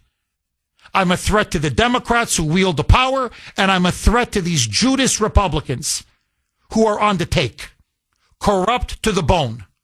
Their little arrangement, la cosa nostra, as they say, this little thing among us. Okay, that's what it means, cosa nostra, the mafia. This little thing among us. I now challenge that. They don't want a real opposition. And so once people understand that, then you can challenge the system. And that's where we are. Now, I've been living in this state now for a long time. I love this state. There's nothing I wouldn't do for this state. But I'm telling you, until we get a real Republican Party, a real opposition party, we're going to continue to lose. Now, I'm telling you, they lose in November.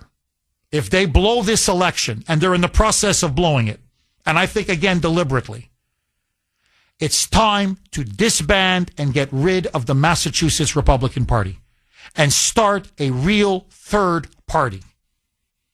A populist party, a working class party, a party that will fight for bread and butter issues for ordinary people in Massachusetts. Because honestly, no one's representing us. No one fights for us. No one cares for us. We don't have a voice. Outside of this show and the Boston Broadside, we don't have a voice. A real, serious, sincere, authentic voice. So that's what the stakes are. Now, look, I'll tell you this. I don't know how many months now I've been asking these 3 Republican gubernatorial candidates, come on the show. I want to hear what you have to say. None of them wants to come on. I don't want to brag about the listenership. The audience of this show in a primary will make or break whoever is the next gubernatorial nominee, the Republican nominee. Yet they're afraid to come on the show.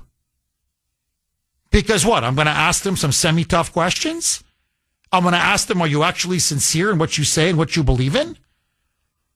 So if you're afraid to come on the Kuhner Report, then A, you're not serious, and B, you're going to get destroyed by Maura Healey. Because I'm just asking tough questions because I want the audience to know the truth. The Democrats, they go for the throat. They're ruthless. They go for the jugular. So this is where things stand right now. And so that's why I'm telling you, Matt, in the end, I think we're going to have to form our own party. I think we're going to have to form a third party. We'll see. I'm going to let things play out. And by the way, for the record, just so that everybody knows, whoever the Republican nominee is for the governor's race, I will enthusiastically support and back. Why? Not because I like the individual candidate or agree with much of what the individual candidate stands for, because I'm telling you I don't. I think all 3 are weak. You want my honest opinion? I have problems with all 3 of them. It doesn't matter. They're infinitely better than Maura Healey. Maura Healey is the kiss of death. And I'm going to do everything in my power to see that she gets defeated in November. So I don't want anybody to think I'm going to urge people not to vote or stay home like they did to poor Jeff Deal in the last election, because the Chris Doty forces stabbed him in the back. Okay? We got Healey now, and we're paying a tremendous price. And I blame them for that betrayal. Okay? But let that go. I love this state too much. I love the people in this state too much. I love my family too much. I want Healey out. She needs to be defeated. And I'll back whoever the Republicans pick as their nominee. So whether they come on my show or not, I don't care. But I'm telling you, it's pathetic. It's pathetic. If you can't come on this show, you're not going to win. I'm just telling you this right now. And I don't think you deserve to win. Matt, thank you so much for that call. 617-266-6868 is the number. Lisa in Belmont. Thanks for holding, Lisa, and welcome.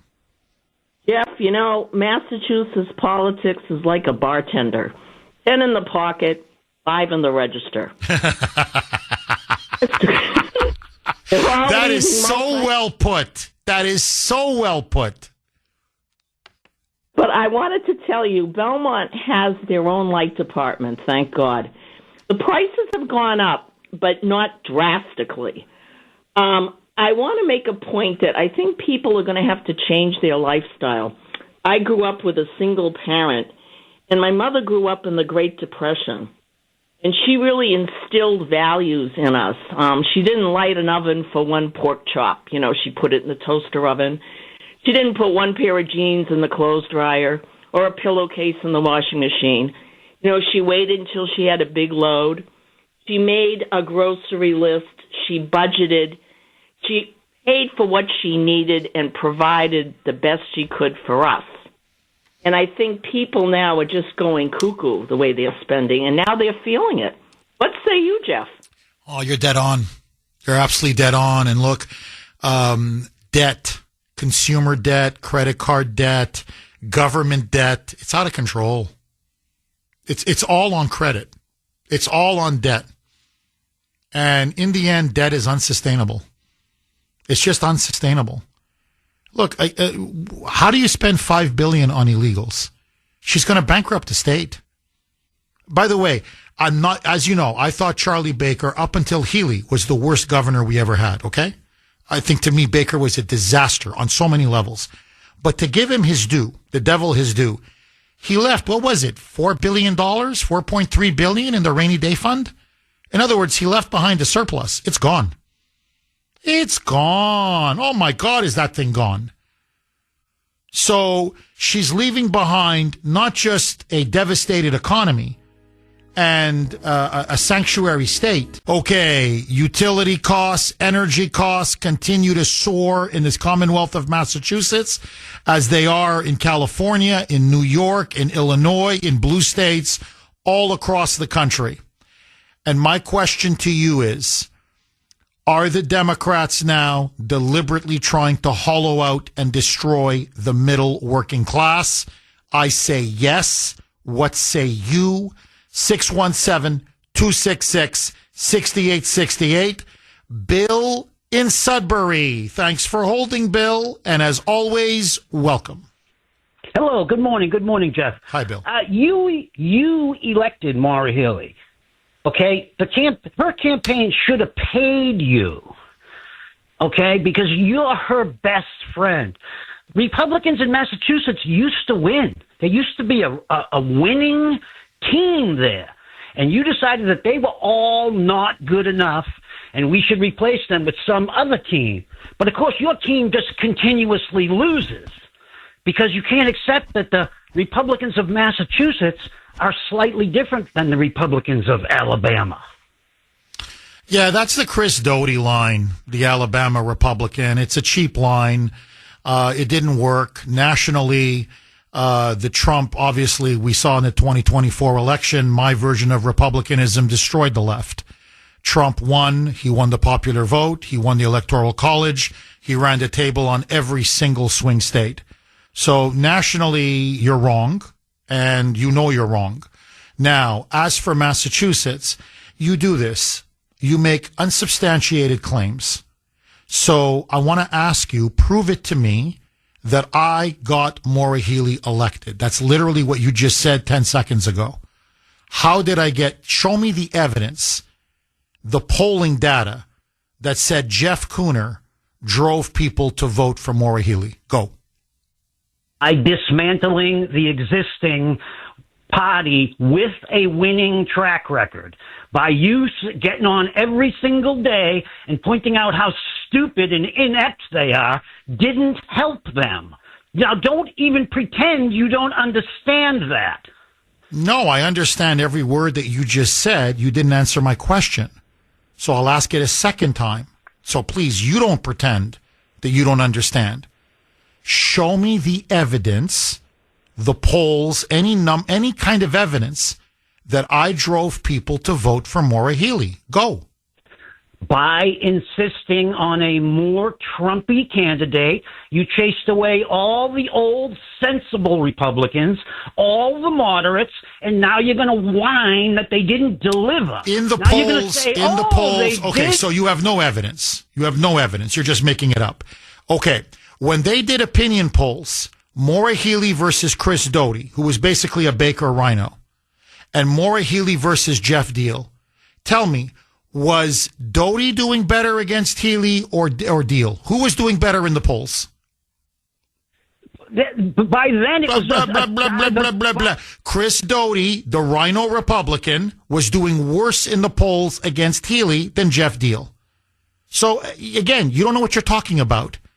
Now, as for and I know this is the line from the Boston Globe, that we need a Massachusetts Republican Party, which means Democrat light. Okay? Not even Democrat light. Liberal Democrat versus radical Marxist Democrat. That's what you on the left want in this state. Okay, so you got your Charlie Baker. And you're right, he won 2 terms. And so what? Name me one positive single achievement that Baker did. Go ahead. Go. He won 2 terms. In fact, forget single achievement because you can't name one. What did he do that was different than any Democrat had that Democrat become governor? Go. Tell me. What did Baker do that a Democrat would not have done? Go.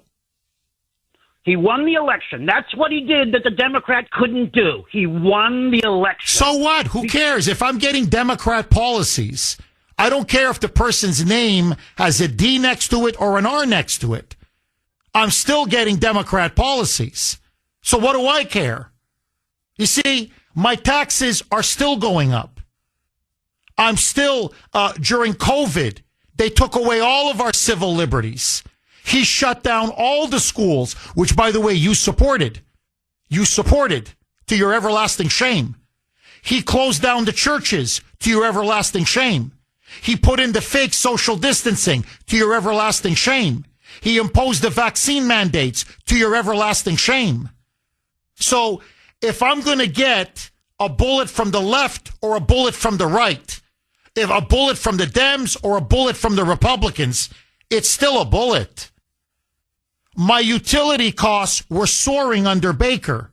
They're still soaring under Healey. So what? Because one guy's got an R next to his name? I don't care. You see, that's the flaw in your logic, Bill. You're a communist. You're a Marxist.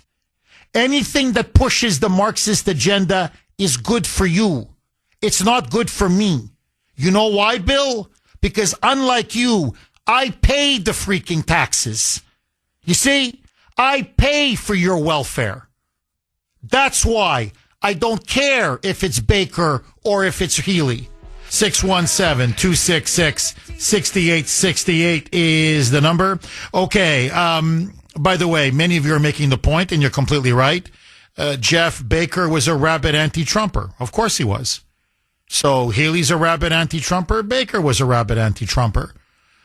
Baker allowed sanctuary cities to flourish. So does Healey. Yep.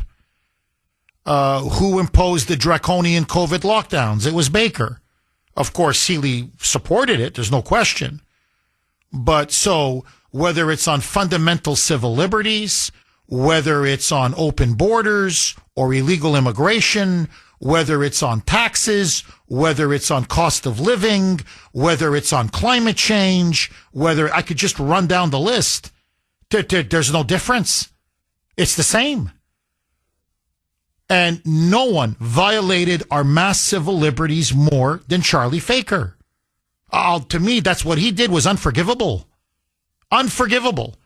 He shut down and destroyed businesses. He closed churches. He shut down schools. He damaged the education of countless Massachusetts children. I mean, effects that are going to last with them for their entire lives. Okay, and I'm just scratching the surface. So, don't tell me, oh, he won. I don't care if he won. There's not a dime's worth of difference, and that's why it's why the Globe endorsed Baker. Because they basically said, the guy's a Democrat. He's better than what the Democrats are running. He's more of a Democrat than the Democrats. So, no, I don't care. A bullet from an R or a bullet from the D, it's still a bullet. Now, very quick, because I think this really gets to the heart of the issue. And This is from Rick781, big fan of the show.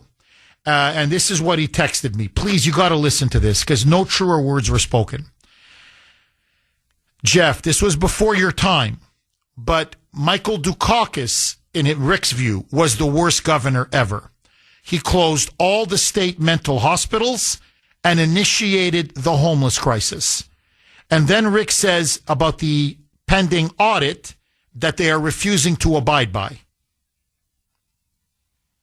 Oh, he got rid of happy hour. Yeah, you're right. You're right, Sandy. He did.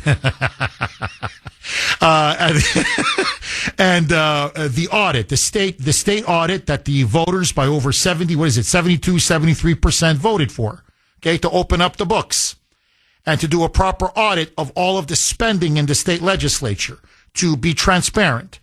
The audit will expose all of the no-bid contracts and all of the people and corporations within the state of Massachusetts and outside the state that have gotten rich from the billions and billions Healy has spent on illegal aliens and kicked the money back to both parties.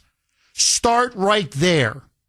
And then Rick says, challenge the three Republican gubernatorial candidates, the three Republican candidates for governor, on the air to call Trump's people in Washington now, not after they quote unquote get elected, but now, while they're on the air with you, Jeff. And the first one that gets Trump to pull all federal funding until the audit is done and released in order to see where our federal money is going into our state budget gets my vote done. Well, that's why they don't want to come on the show. Because they know exactly that's the kind of question I would ask. So do you support Trump pulling all federal funding from the city of Boston, but overall from Massachusetts, because they won't cooperate with ICE? And they're engaged in obstructing ICE and in upholding illegal sanctuary policies. They don't want to come on the show and answer the question. And I don't mean, oh no, when you get elected. No, now. Will you call for federal funding to be withdrawn now? And to do an audit. Pull all federal funding until the audit is done. Legally, constitutionally, they're obligated to do the audit. It was passed in the ballot initiative in 2024. It was voted on and passed by the voters of Massachusetts. The Democrats are now the election deniers. So are you willing to pull a demand that all federal funds be pulled now until the state audit is done and completed and the results released? Now, I'm telling you, they don't want to come on the show and answer the question. Because that's what I mean. I'm not a Democrat media hack. I'm not just going to give them a softball. They want a softball. Okay? And if they put $10,000 into the show or $20,000 in ad buys or $50,000 or $100,000 or I don't care how many thousands, I'm not for sale. And they know I'm not for sale. And that's the problem.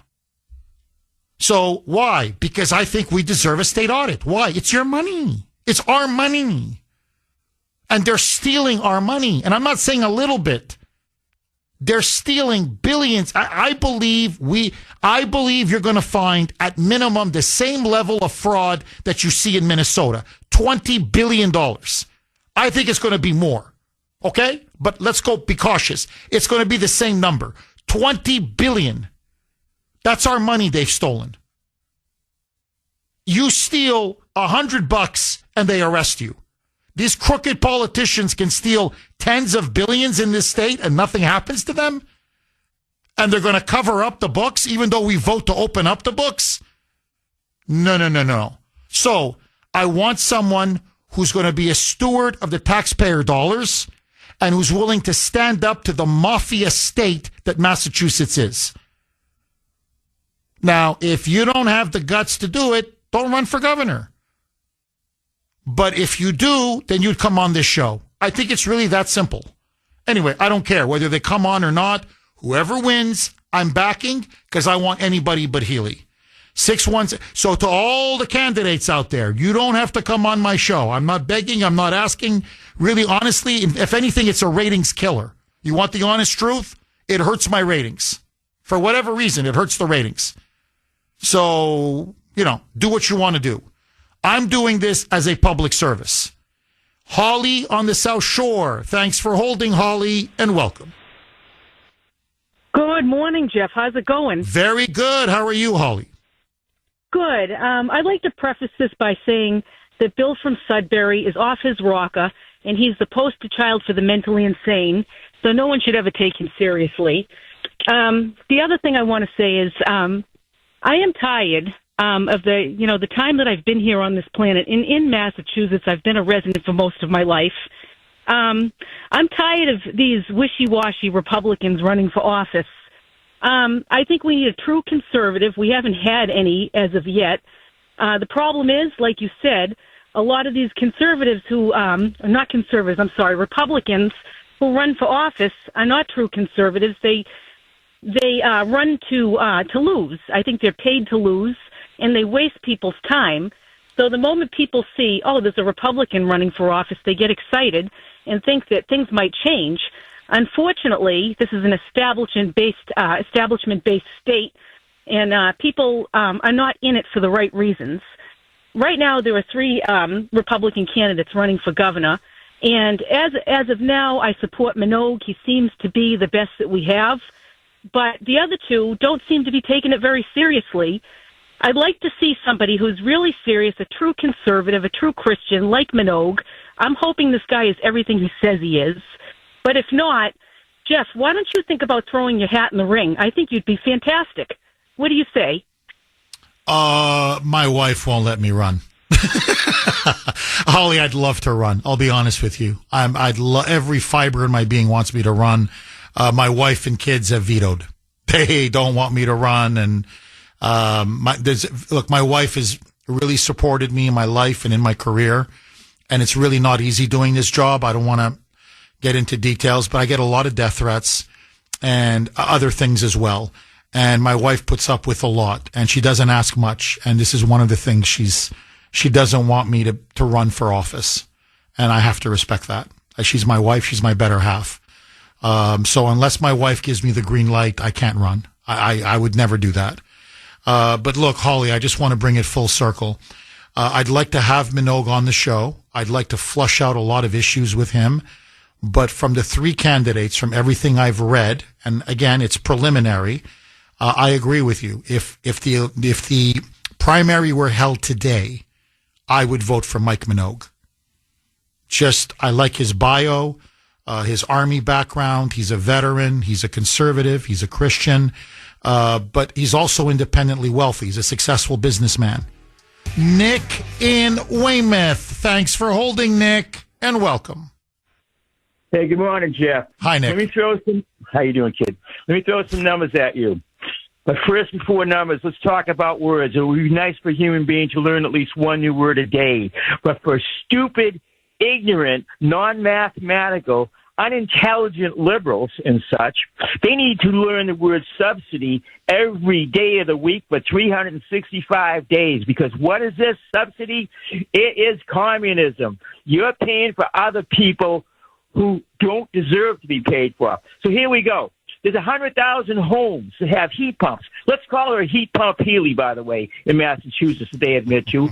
52% of them have natural gas furnaces.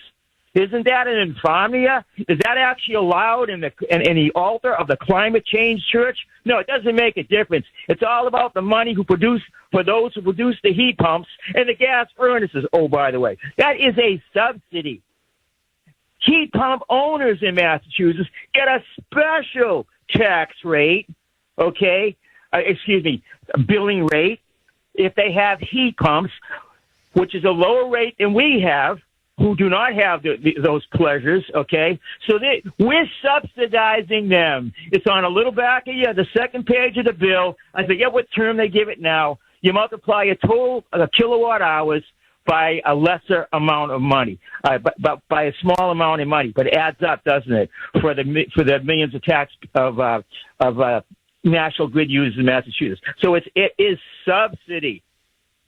Now, what about going forward? In her mighty tax bill or strategy, they mentioned oil twice. One is, well, for now, we're not going to ban oil. Oh, gee, thank you. On the other hand is, you might want to get a heat pump. Well, thank you, heat pump, Healy. Let's take my humble little home here. Got an oil furnace. Why there's no natural gas connections? Take some strolls to places like Bridgewater and around the state. There's no gas lines, okay? Who's going to put that infrastructure in? We will. We will subsidize that. As for me, if I have to convert where I am in the mighty town of Weymouth, by the way, well, I have to disassemble my oil heating system to the tune of about $5,000. Get rid of an oil tank I bought 2 or 3 years ago. Okay, that's got to go out the door. So there's a certain amount of cost and hazardous waste of the oil that's left in there. Cost me about $4,000 or $5,000 to get rid of the one that I have. Then I got to bring in what? $10,000-$15,000 gas system. Oh, by the way, like I said, I don't have a gas line in front of my house. So in Massachusetts, there are 675,000 homes that are currently still using oil. Okay, so what that means is there's also, in addition to that, by the way, there are thousands of public and private buildings that still use oil. Imagine what that's going to cost. Oh, you nailed it. I mean, Nick, this is what I mean. These idiots. They're like a bunch of zealots and fanatics. This net zero by 2050, they are going to bankrupt this state. They're going to break our financial back. And, you're saying, yeah, and you're right. Well, I mean, I got to change this tank. I got to replace it with this system. It's going to cost me thousands and thousands, if not tens of thousands of dollars. Healy doesn't care. The Democrats don't care. You know what their answer is? Pay. Just keep paying. And, look, Nick, you talked about it, how we're all paying subsidies. This is how the system works. Everybody needs to understand this. California was the one that started it, and now it's spreading, and we have it here. California, people don't know this, 20 to 25% of the population of California, they can't afford the utilities, the gas bill, the heating bill. They just don't pay. Most of them, by the way, are illegals. They just literally, they don't pay. They can't afford it, so they just don't pay. Now, do they turn off the heat? Yet. Of course not. These are illegals. You never turn off the heat or turn off the power. So the rest of the population that pays, the other 75%, they're subsidizing the 25% who don't pay a penny for their utilities, for their energy, for their gas bills. So the 75 is subsidizing the 25. And then eventually it's going to be 70-30, and then 60-40, and then 50-50. You see how this thing is going to work, and then eventually the whole thing goes kaput. Now, here in Massachusetts, you think illegals pay for their own utilities? As you're paying $1,000 a month or $800 a month or $1,200 a month or whatever you're paying, you think they pay $1,000 a month or $800 a month or $1,200 a month? No, they don't pay. Forget a 10% temporary reduction in your gas bill in February and March, like Healy's peddling now, or a 25% electricity reduction for February and March. But then you pay an extra 10% for gas and an extra 25% in August and September with interest. Okay? Forget that. Illegals pay nothing. If they don't want to pay, they don't pay. And the power is on, and they keep heating their homes. You know who pays for that? You and me. That's an extra cost we tack on as we bring in and flood the state with illegals. So what's going to happen, to put it in very simple terms? It's like a horse pulling a cart. The taxpayers are the horse, or the horses. Okay? We're the horses. We're the plow horses. You keep loading up the cart with people. You know what's going to happen? The horses are going to die. They can't keep pulling the cart. They're going to get tired, they get exhausted, and they just die. And that's what happens in every communist country, every socialist country. It's already what's happening in California. And by the way, the horses are leaving California because they're tired of all the pulling and the plowing and the working. Okay? They don't want to keep pulling this massive cart. So this is what's going to happen in Massachusetts. So you're going to have even less horses. So they got to work the horses even more. Now, eventually, this is what Bill in Sudbury doesn't get. He's been riding that cart now for a long time. But eventually, the horses are going to say bye-bye. And then what is Bill and people like him going to do? They're going to riot. They can't take care of themselves. They don't know what it is to be self-sufficient or self-reliant. They live on government handouts. You think illegals are self-sufficient? Take away the free health care. Take away the $2,000 a month in EBT payments and Visa debit cards that they're given. Take away the free housing. Take away the food stamps. Take away the heating subsidies, as I was just talking about, and the utilities. Take all that away.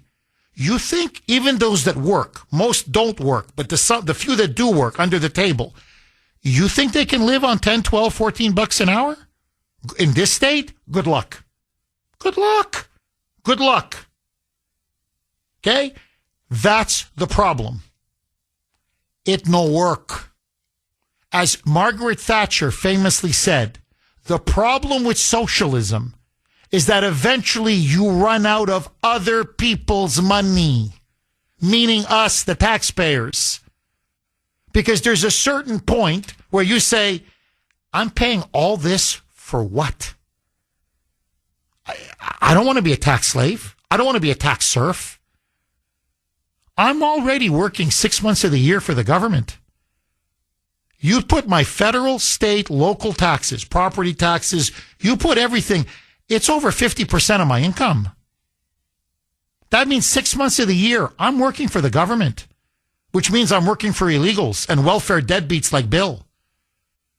Now, it's only going to keep going up. Now, there's going to be a certain point where I'm going to say, I can't do it anymore. I can't. I mean, really, I can't. Now, I can go to a red state, but what the Democrats want is they don't want you to flee to a red state. They want the whole country to be a blue country. So then you can't flee anywhere unless you literally leave the country. That's their goal. That's their goal. Now, my fear is they're going to run AOC in 2028. I don't think it's going to be, even if Gavin Newsom were in big trouble. But AOC is a full-throated, unabashed Mamdani communist. She openly says she wants it all. She wants it all, like Mamdani. She wants it all. All of our money. All of it. And to have the government run everything. They want a communist revolution. And we're one election away from becoming Venezuela. Now, that's where we are right now. That's why I keep telling everybody with Donald Trump, you don't understand. It's not, do you like him? Do you not like him? It's either Trump or Venezuela. That's it. There's no other option. And in 2028, I'm telling you, it's going to either be, I think it's going to be J.D. Vance. I think he's the heir to Trump and to MAGA, if you want to know the truth. It's J.D. Vance or Venezuela. That's it. There's no third option here. And what you're seeing now in blue states, whether it's California or New York or Minnesota with that whack job Waltz, or now here in Massachusetts, Healy is open. Look at her net zero by 2050 plan. Look, it's all there. They're not hiding it. $14,000 a year they want us to pay for utilities and energy and electricity. $14,000 a year. That's their end goal. To force us to take solar or wind or or a battery power. I can't do $14,000 a year. I can't do it. I can't do it. And have the house and the mortgage, and my kids have to go to college, and I don't want to give you my life story. I'm just saying I can't How can a middle class person pay this? You can't. So what used to be $300, $400, $500 a month is now thousands of dollars a month. And if they have their way, they wanted $14,000, $14,000 for the, they want to go all the way up to $14,000. So that's why it's not enough to just end the climate change mandates, bad as they are. We have to end net zero by 2050, or else there will be no middle class. It's gone. That's why I keep saying over and over again, we have to beat Healy in 2026. This year, we have no choice. We've got to beat her. Because you think your energy costs are high now. Give her another 4 years. Ho, ho, ho, ho. You're going to have nothing left in your pocket. You're going to be working nonstop for the Democrat hacks and the illegals. That's all you're working for.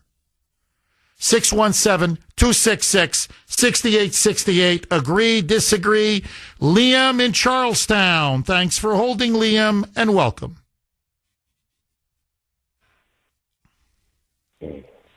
Liam, go ahead. You're on the air. Did we lose Liam? Anthony in Middleton. Thanks for holding, Anthony, and welcome.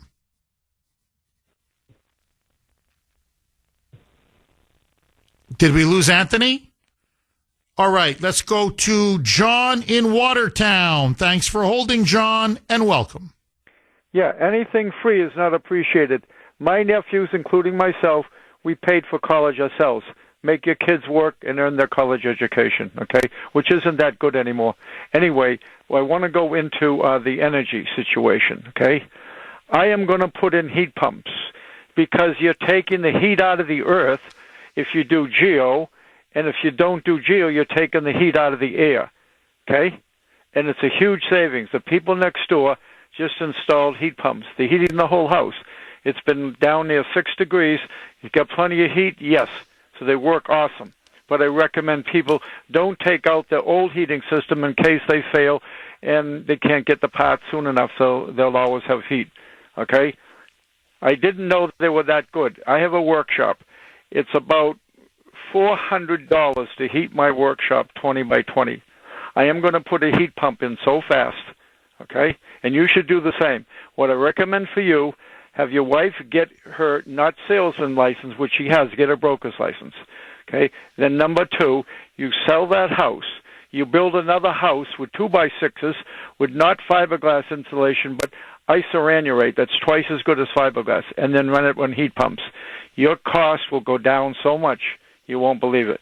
Now, as far as nuclear, well, ask the people down in Plymouth why the radiation and the cancer is higher. Because every so often they have to release some of the pressure and release some radiation. If it's real bad, they'll give a robot call to everybody, and by a town bylaw, the town gave them all potassium iodine pills to protect their iodine. Now, in Watertown, Massachusetts, we had one of the first nuclear reactors in the world, okay? There's an epidemic of people with thyroid problems, including yours truly, okay? So nuclear is no joke, okay? And if one of your kids ever got cancer from one, you'd be the maddest man in the world. Okay. Now, as far as going back to Bill, he actually said something right. No, hold on. Look, you have entire countries around the world who have been using nuclear power now for 30 to 40 years. They don't have higher cancer rates than other countries. Look, I'm not going to speak to one plant. I don't know the details. I don't know the specifics. But this idea, that's scaremongering. To say now that you have a nuclear power plant is going to lead to higher cancer rates, that's not true. I mean, that was Jane Fonda in that ridiculous movie she made in the 1980s, and 3 Mile Island and all of that. No, nuclear energy has been around for 40, 50 years. They're building them in country after country. Contrary to what people say, cancer rates have not skyrocketed. They're the same, whether you have nuclear power or don't have nuclear power.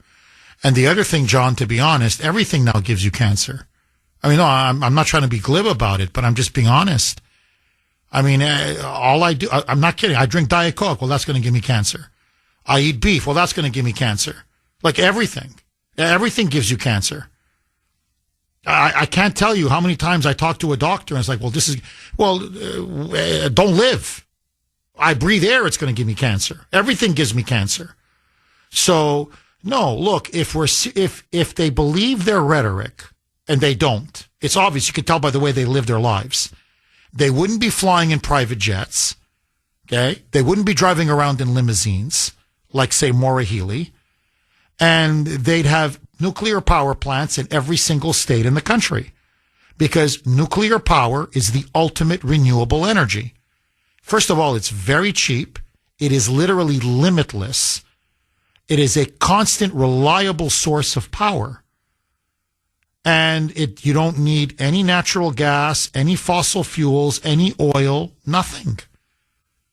It's a million times better than solar or wind. No, they don't want nuclear because of the fear-mongering. And they don't want nuclear because there's no money to be made for them. Al Gore doesn't get rich off of nuclear power. Al Gore gets rich off of solar and wind and these ridiculous carbon credits. So it's a scam. So look, my father worked in the nuclear power industry his entire career. He worked for a company that made valves for nuclear power plants. My dad traveled all over the United States, all over the world. By the way, South Korea, tremendous nuclear power. Japan, tremendous nuclear power. They don't have cancer rates higher than ours. But anyway, my dad went to power plant after power plant, worked with radiation, had to wear a radiation suit all the time. He never got cancer. He got Parkinson's. But that wasn't from the nuclear energy. So I'm sorry, John, that's fear-mongering. I disagree with you. You know, and as for me building a new house, why do I have to build a new house? I understand you're trying to give me good advice. Please don't take this the wrong way. But this is what I mean. We bought our house. My son was very young when we bought it. We just had Ava. They grew up in that home. It's their home. They love that home. I love that home. I have tremendous family memories there. So does my wife. Why do I have to sell it and make a new energy efficient home because Maura Healey wants to make my life miserable? Like, I'm sorry. It's wrong. It's immoral. I've said this to my kids. Obviously, if they're good, they have to be good. I said, I want to pass the house off to both of you. It's your legacy. It's your patrimony. Half. What you guys do after that, that's up to you. And my children, whenever I talk about moving, they go crazy. I mean, no, Daddy, you can't. Not just because they love their friends, they love the area, the neighborhood, the school, because they love the home. They love that home. They grew up in that home. Their memories are tied up in that home. And there's nothing wrong with the home. It's a well-built, perfectly fine home. Like, really. And we love our home. We take good care of our home. We don't use excessive electricity or heat or air conditioning. It's all central. So it adds to the cost. And I'm getting bills that are absolutely ridiculous. And it's why. It's because these green communists, and that's what they are. They're what watermelons. Green on the outside, red on the inside. Red for the communist color. Green for the color of environmentalism. These watermelons, okay, this watermelon ideology is there deliberately to impoverish and bankrupt working middle-class people, to coerce us, to force us to adopt a lifestyle that they themselves aren't adopting. Notice, they don't want me driving a limousine or in a limo. They don't want me flying. They don't want me on a private plane. You know, they don't want me living in a house. Al Gore can live in a mansion. By the way, Healey lives in a mansion. No, they can burn all the power and emit all the carbon in the world, but not us peasants. And that's, by the way, what you have in every communist country. Well, I'm sorry. It's wrong. It's immoral. It's un-American. And I'm going to fight it with everything I have. 617-266-6868 is the number. Okay, I want to ask all of you, Maura Healey says temporary reduction in your gas and electricity bills, February and March.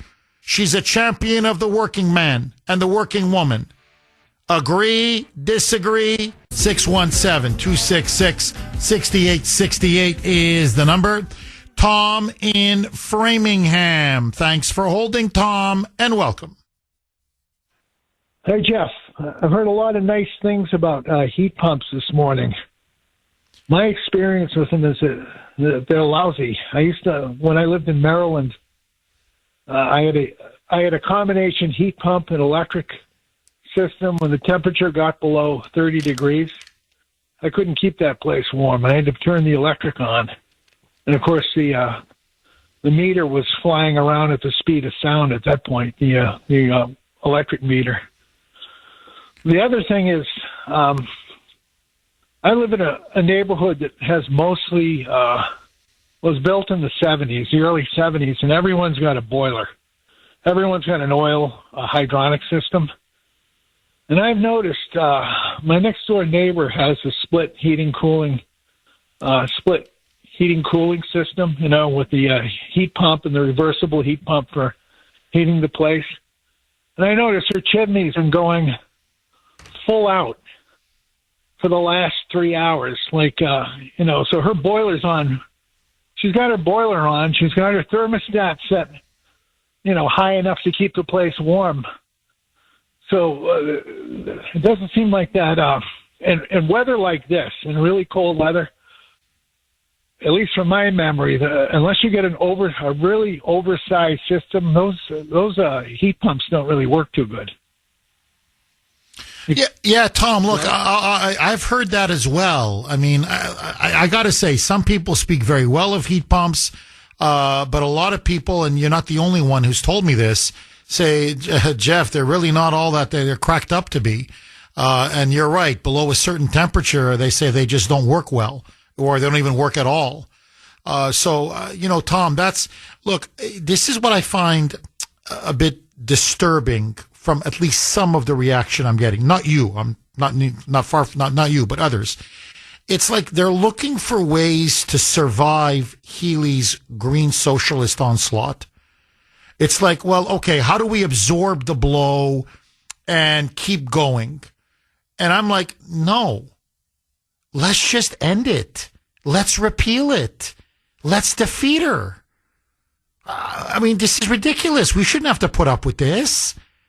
Paying $1,200, $1,300, $1,400, $1,500 a month for electric and gas is insane.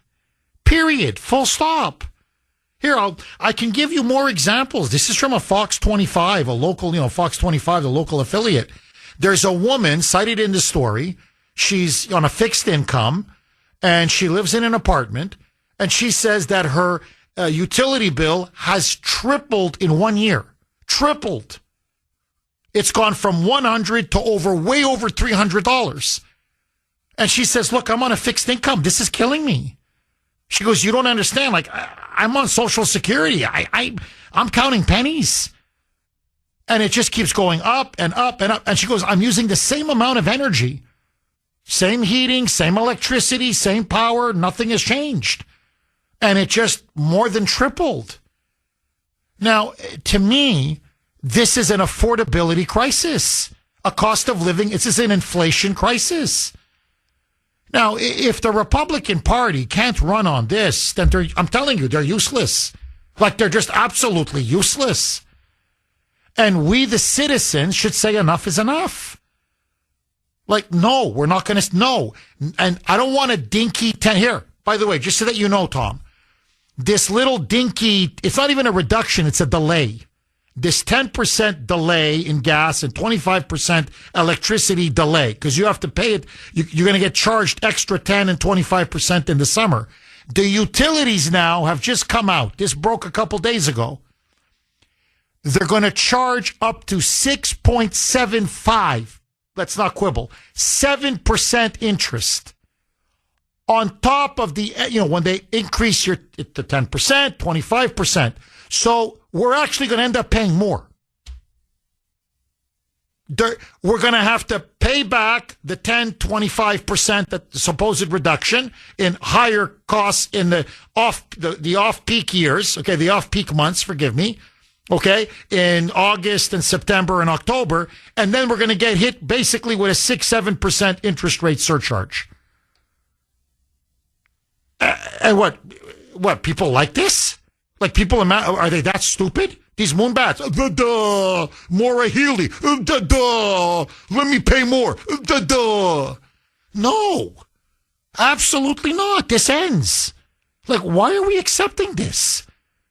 Now, look, honestly, prices go up a little bit here, a little bit there. Okay, fine, that's life. But triple, quadruple? I was paying $500. I'm now almost at $1,500. Like, this is like, you want to chase every working middle class person out of the state? So, Tom, to be honest, I'm not looking for fixes or a heat pump or no. I want to repeal net zero by 2050, all of these outrageous draconian climate change mandates, and you're going to see the cost of everything is going to go down dramatically. Stanley in Boston. Thanks for holding, Stanley, and welcome. Jeff, I just got off the phone with the Massachusetts Department of Public Utilities, and I've been told that they are going to make a decision probably in the next few days on the interest on those deferred payments on gas and electric. But today is the last day that the public can contact them with comments for their consideration. So their telephone number is 617-305-3500. It's the Mass Department of Public Utilities. Stanley, if you don't mind, let me just give out the number again. 617-305-3500. Again, it's 617-305-3500. Stanley, I've got to ask you this, and I don't know if they told you any more information, but I'm just curious. This is all beyond our control, right? You, me, this entire audience. We didn't ask for a deferred payment in February or March. This is all being done by Maura Healey, unilaterally. So it's not a reduction. That's a lie. We have to pay. We're going to pay an extra 10% in the off-peak months, 10% on gas, 2 months, 25% on electricity. So we're not getting any savings. It's just you pay less in February, March. You pay more, say, in August, September, or September, October. But then they're going to hit us with an interest charge. So I'm actually paying more. So my question to you is, I don't want to pay more. So how about I don't get your deferral? So leave me alone. Don't reduce it 10% and 25% in February and March. Don't raise it an extra 10 or 25%, say, in September and October. And you don't hit me with that stupid 5, 6, whatever it is, 6.75% interest charge. In other words, like, just leave me alone. Is there an opt-out, Stanley? Or, I'm just curious. Did they mention that? To you is that last year I sent a letter to the Attorney General's office. I sent a letter to Healey's office, and at that time the head of the Department of Public Utilities. That's a three-member commission. 2 of their members left within the last 8 months. They have a new member there, basically stating that I did not want a deferred payment, that I have had basically a contract for 50 years with the gas and electric company in which I receive a bill and I pay it. And what I have just assured this young lady from the Department of Public Utilities is that I have the ability to pay. I want to pay. I do not want, again, they were going to be notified by email and by letter, that if I receive an interest rate on a bill that I can pay, that I will probably litigate it. Good for you. And everyone else should litigate it. What Healey is basically doing is saying, we don't want you to pay the bill. And I think the long road down the line in the end game is to force everyone on a yearly payment program. You know, you need the gas and electric companies need your approval to get on a yearly program. Yet Healy is opting here and pushing everybody to get a deferred payment program when a lot of people don't want that, okay, because they're basically making the contract that you have with the utility companies for you. But what is very suspicious here, Jeff, is the fact that Healy took $180 million to pay the $180 million to pay the utility companies. Now that's taxpayer money. That's our money. She's taken $180 million to pay the utility companies to defer these payments, and they're looking for interest on the money. So what's the incentive for the Commonwealth of Massachusetts in putting up $180 million? I can pay my bill. I want to pay my bill. And Healy and the Department of Public Utilities does not have the right or the authority to tell me that my bill is going to be deferred. They're basically stepping on everyone's contract. I mean, it is a contract agreement, a long-standing contract agreement. I mean, in order to change the billing process from month to yearly, the customer has to agree to that, along with the utility companies. And it should apply the same here. They should need to get approval from the customer as to whether or not they want to defer their payment. And what a nerve on them. And then to charge a percentage for what's this? A late payment? It's disgusting. You got to be kidding me. Stanley, I got to tell you, you're a genius. No, really, I'm telling you, you're a genius. You're definitely IQ above 140. I'm telling you. Absolute genius. You so hit the nail on the head. And Stanley, if you don't mind me asking, when you mentioned all this, what was their response to you? Did they have an answer? Did they say anything? As the sweet young lady that works for the Department of Utilities said, I said, look, I know you only work there. She said, well, you know, I have to pay a bill too. But what Healy needs to watch out for is there's 1,600,000 gas users in Massachusetts. 1.5 million people use natural gas to heat their homes. And all they have to remember come election time is when she said a few short years ago, proudly, I stopped 2 gas pipelines coming into Massachusetts. But, Jeff, can I just say this? There are 2 federal regulatory agencies that may oversee the state on these matters about not letting pipelines come through. They're purposely doing this, knowing full well there's no infrastructure in the street for everyone to put heat pumps in and charging stations. They know it. This is something that the Democrats in Massachusetts pushed under the Mass Save program, which is another scam. That's one thing I mentioned to her real quickly, is that when they say everyone can take advantage of this Mass Save program, that's a bold-faced lie, because people who rent and people who lease cannot modify a property without the permission of the owner. So people who are renting and leasing, they're paying into this Mass Save program, and they can't take advantage of it. That's the other big scam. But they legislated that. And let me tell you, a lot of people are going to be moving out of Massachusetts, Jeff. That's all I have to say. Oh, I agree. Stanley, I agree. Dynamite call. Honestly, dynamite. Stanley, thank you so much for that call. Look, let me call it for what it is. Okay, if I'm not here to speak the truth, then what's the point of me being behind this microphone? It's theft. I'm sorry, but it's true. It's theft. It's theft. They're stealing our taxpayer money. She's taking $180 million. She has no right to take it, to defer these payments for 2 months into the pockets of the utility companies. Then they are going to, for 2 months, jack up 10% and 25%, and then charge us an extra 6.75% interest that we're paying for. It's a cash grab. That's what it is.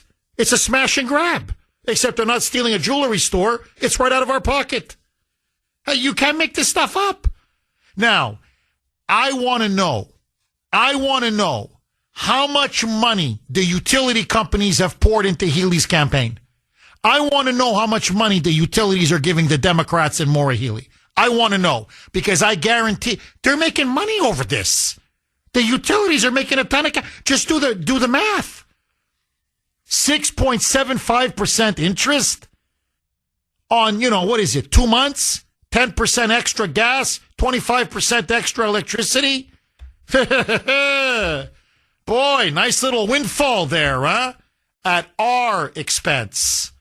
Julie in Boston. Thanks for holding, Julie, and welcome.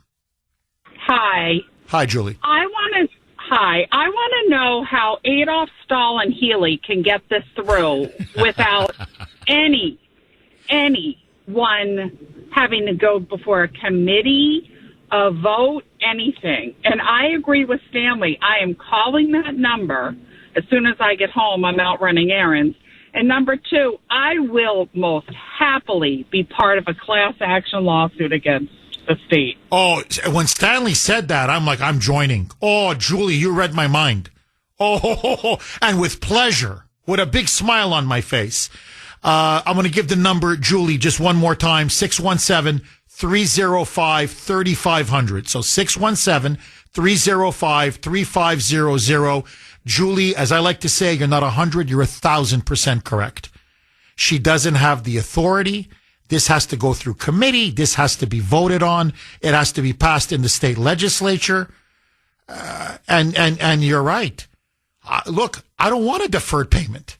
I'm like you, Julie. No, just leave me alone. I pay every month. Just give me give me the bill and I'll pay the bill. 617-266-6868 is the number. Kathy in Rochester. Thanks for holding, Kathy, and welcome. Jeff, boy, that last caller was excellent. Good for him. I think all your listeners are going to be calling the Mass DEP and giving them a little piece of our mind, and keep us posted on if there is a class action lawsuit. I'd like to join in on that as well. But I just wanted to talk about the mandates in this state. People, every single one of your callers, please go online to the Mass Fiscal Alliance.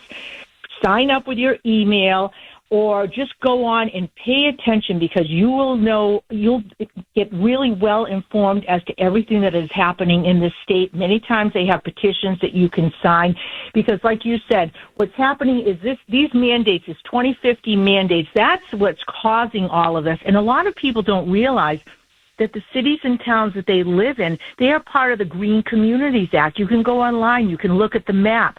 And these Green Communities Act, that's what's forcing you to do all these crazy things with your heating and electric in your town. So you need to attend your town meeting. You need to tell your select people or your city councilors, your mayor, to pull out, because your town can pull out. But what they've done is they basically they give you these grants. So they've brainwashed you into thinking they give you these measly grants and, this is going to help, for light bulbs and dumb things. It's really not doing anything, because your hands are tied. And now if you want to build a piece of property, you have to abide by these green communities. You have to put in an EV charger, even though you don't have an electric car. It's insanity. So people need to become aware of what's going on, know what's going on, get involved, make calls, and start saying, no, we're not taking it anymore. And Jeff, I heard $5 billion on illegals in this state, and we wonder why the state is unaffordable. It's insane. Maura Healey needs to go. Kathy, you couldn't be more right. Okay, you couldn't be more right. So I've got to ask you the obvious follow-up question. Where is the Massachusetts Republican Party? I mean, this is slam dunk now after slam dunk after slam dunk. Here, why is Kuhner country leading the charge? Which is great, don't get me wrong. But why are we leading the charge now against Maura Healey and her attempts now for these deferred payments on gas and electricity? And in the end, we're going to be soaked. No matter what now, it's going to cost us even more. Okay, we're getting soaked. Where's the Massachusetts Republican Party? Why aren't they going after Healey? Why aren't they attacking her on the illegal immigrant front, on the cost of living front, on the net zero by 2050 front? We could go on and on. What is wrong with the Mass GOP? Do you have a theory on that? is being run by Amy Carnevale, and she's weak. All she does is blah, blah, blah. She does nothing. And, I agree. We have 3 candidates running. I like Mike Minogue. I just emailed Mike Minogue, and I told him, why have you not gone on the Jeff Kuhner show yet? Why are you wasting your money, spending money on the Boston TV stations with all the libloons? Nobody who's a conservative is watching Boston television. So I asked him, and I'm hoping to get an answer back. And I'm like a pit bull. Once I sink my teeth in, I don't let go. So I'm going to keep contacting him until I get an answer, because if he wants to stand out from his competition, he needs to get on your show. I don't like Brian Shortsleeve. He made $2,000 donations to Andrea Campbell. He gets the big X. Keneally, I've met him. He's a nice guy, but he was part of the Faker Baker administration. No thanks. I don't want to have anything to do with that. Kathy, thank you very much for that call. Dale in Brockton. Thanks for holding, Dale, and welcome. How's it going, Jeff? I'm good. How are you, Dale?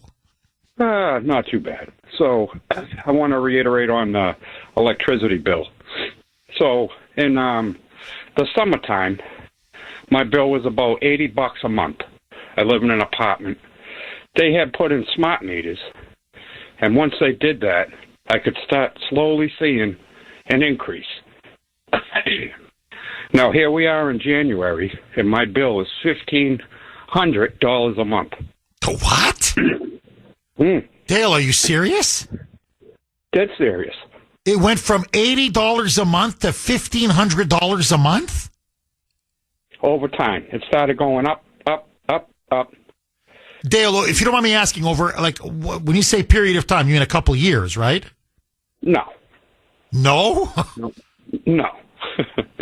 I had took this apartment over because I used to live in Kansas, but I was born in Mass. I got you. But I had Dale, so I don't mean to be rude, because we only got about a minute and a half left. And so ballpark, you were there for what, a year in your apartment? How long were you in your apartment? Yeah, yep. A year. It started off at $80 a month, and now you're at $1,500 a month. And I have oil heat. I don't have air conditioner. None of that. And I'm also a single dad. Dale, how do you keep getting higher and higher? Dale, again, I don't want to get too personal here, and please tell me if I am. How do you afford that? $1,500 a month? Ay, ay, ay. Plans, and they offer all these things, but they don't accept you for them, As soon as they start going through your bills and what you have, they don't accept you.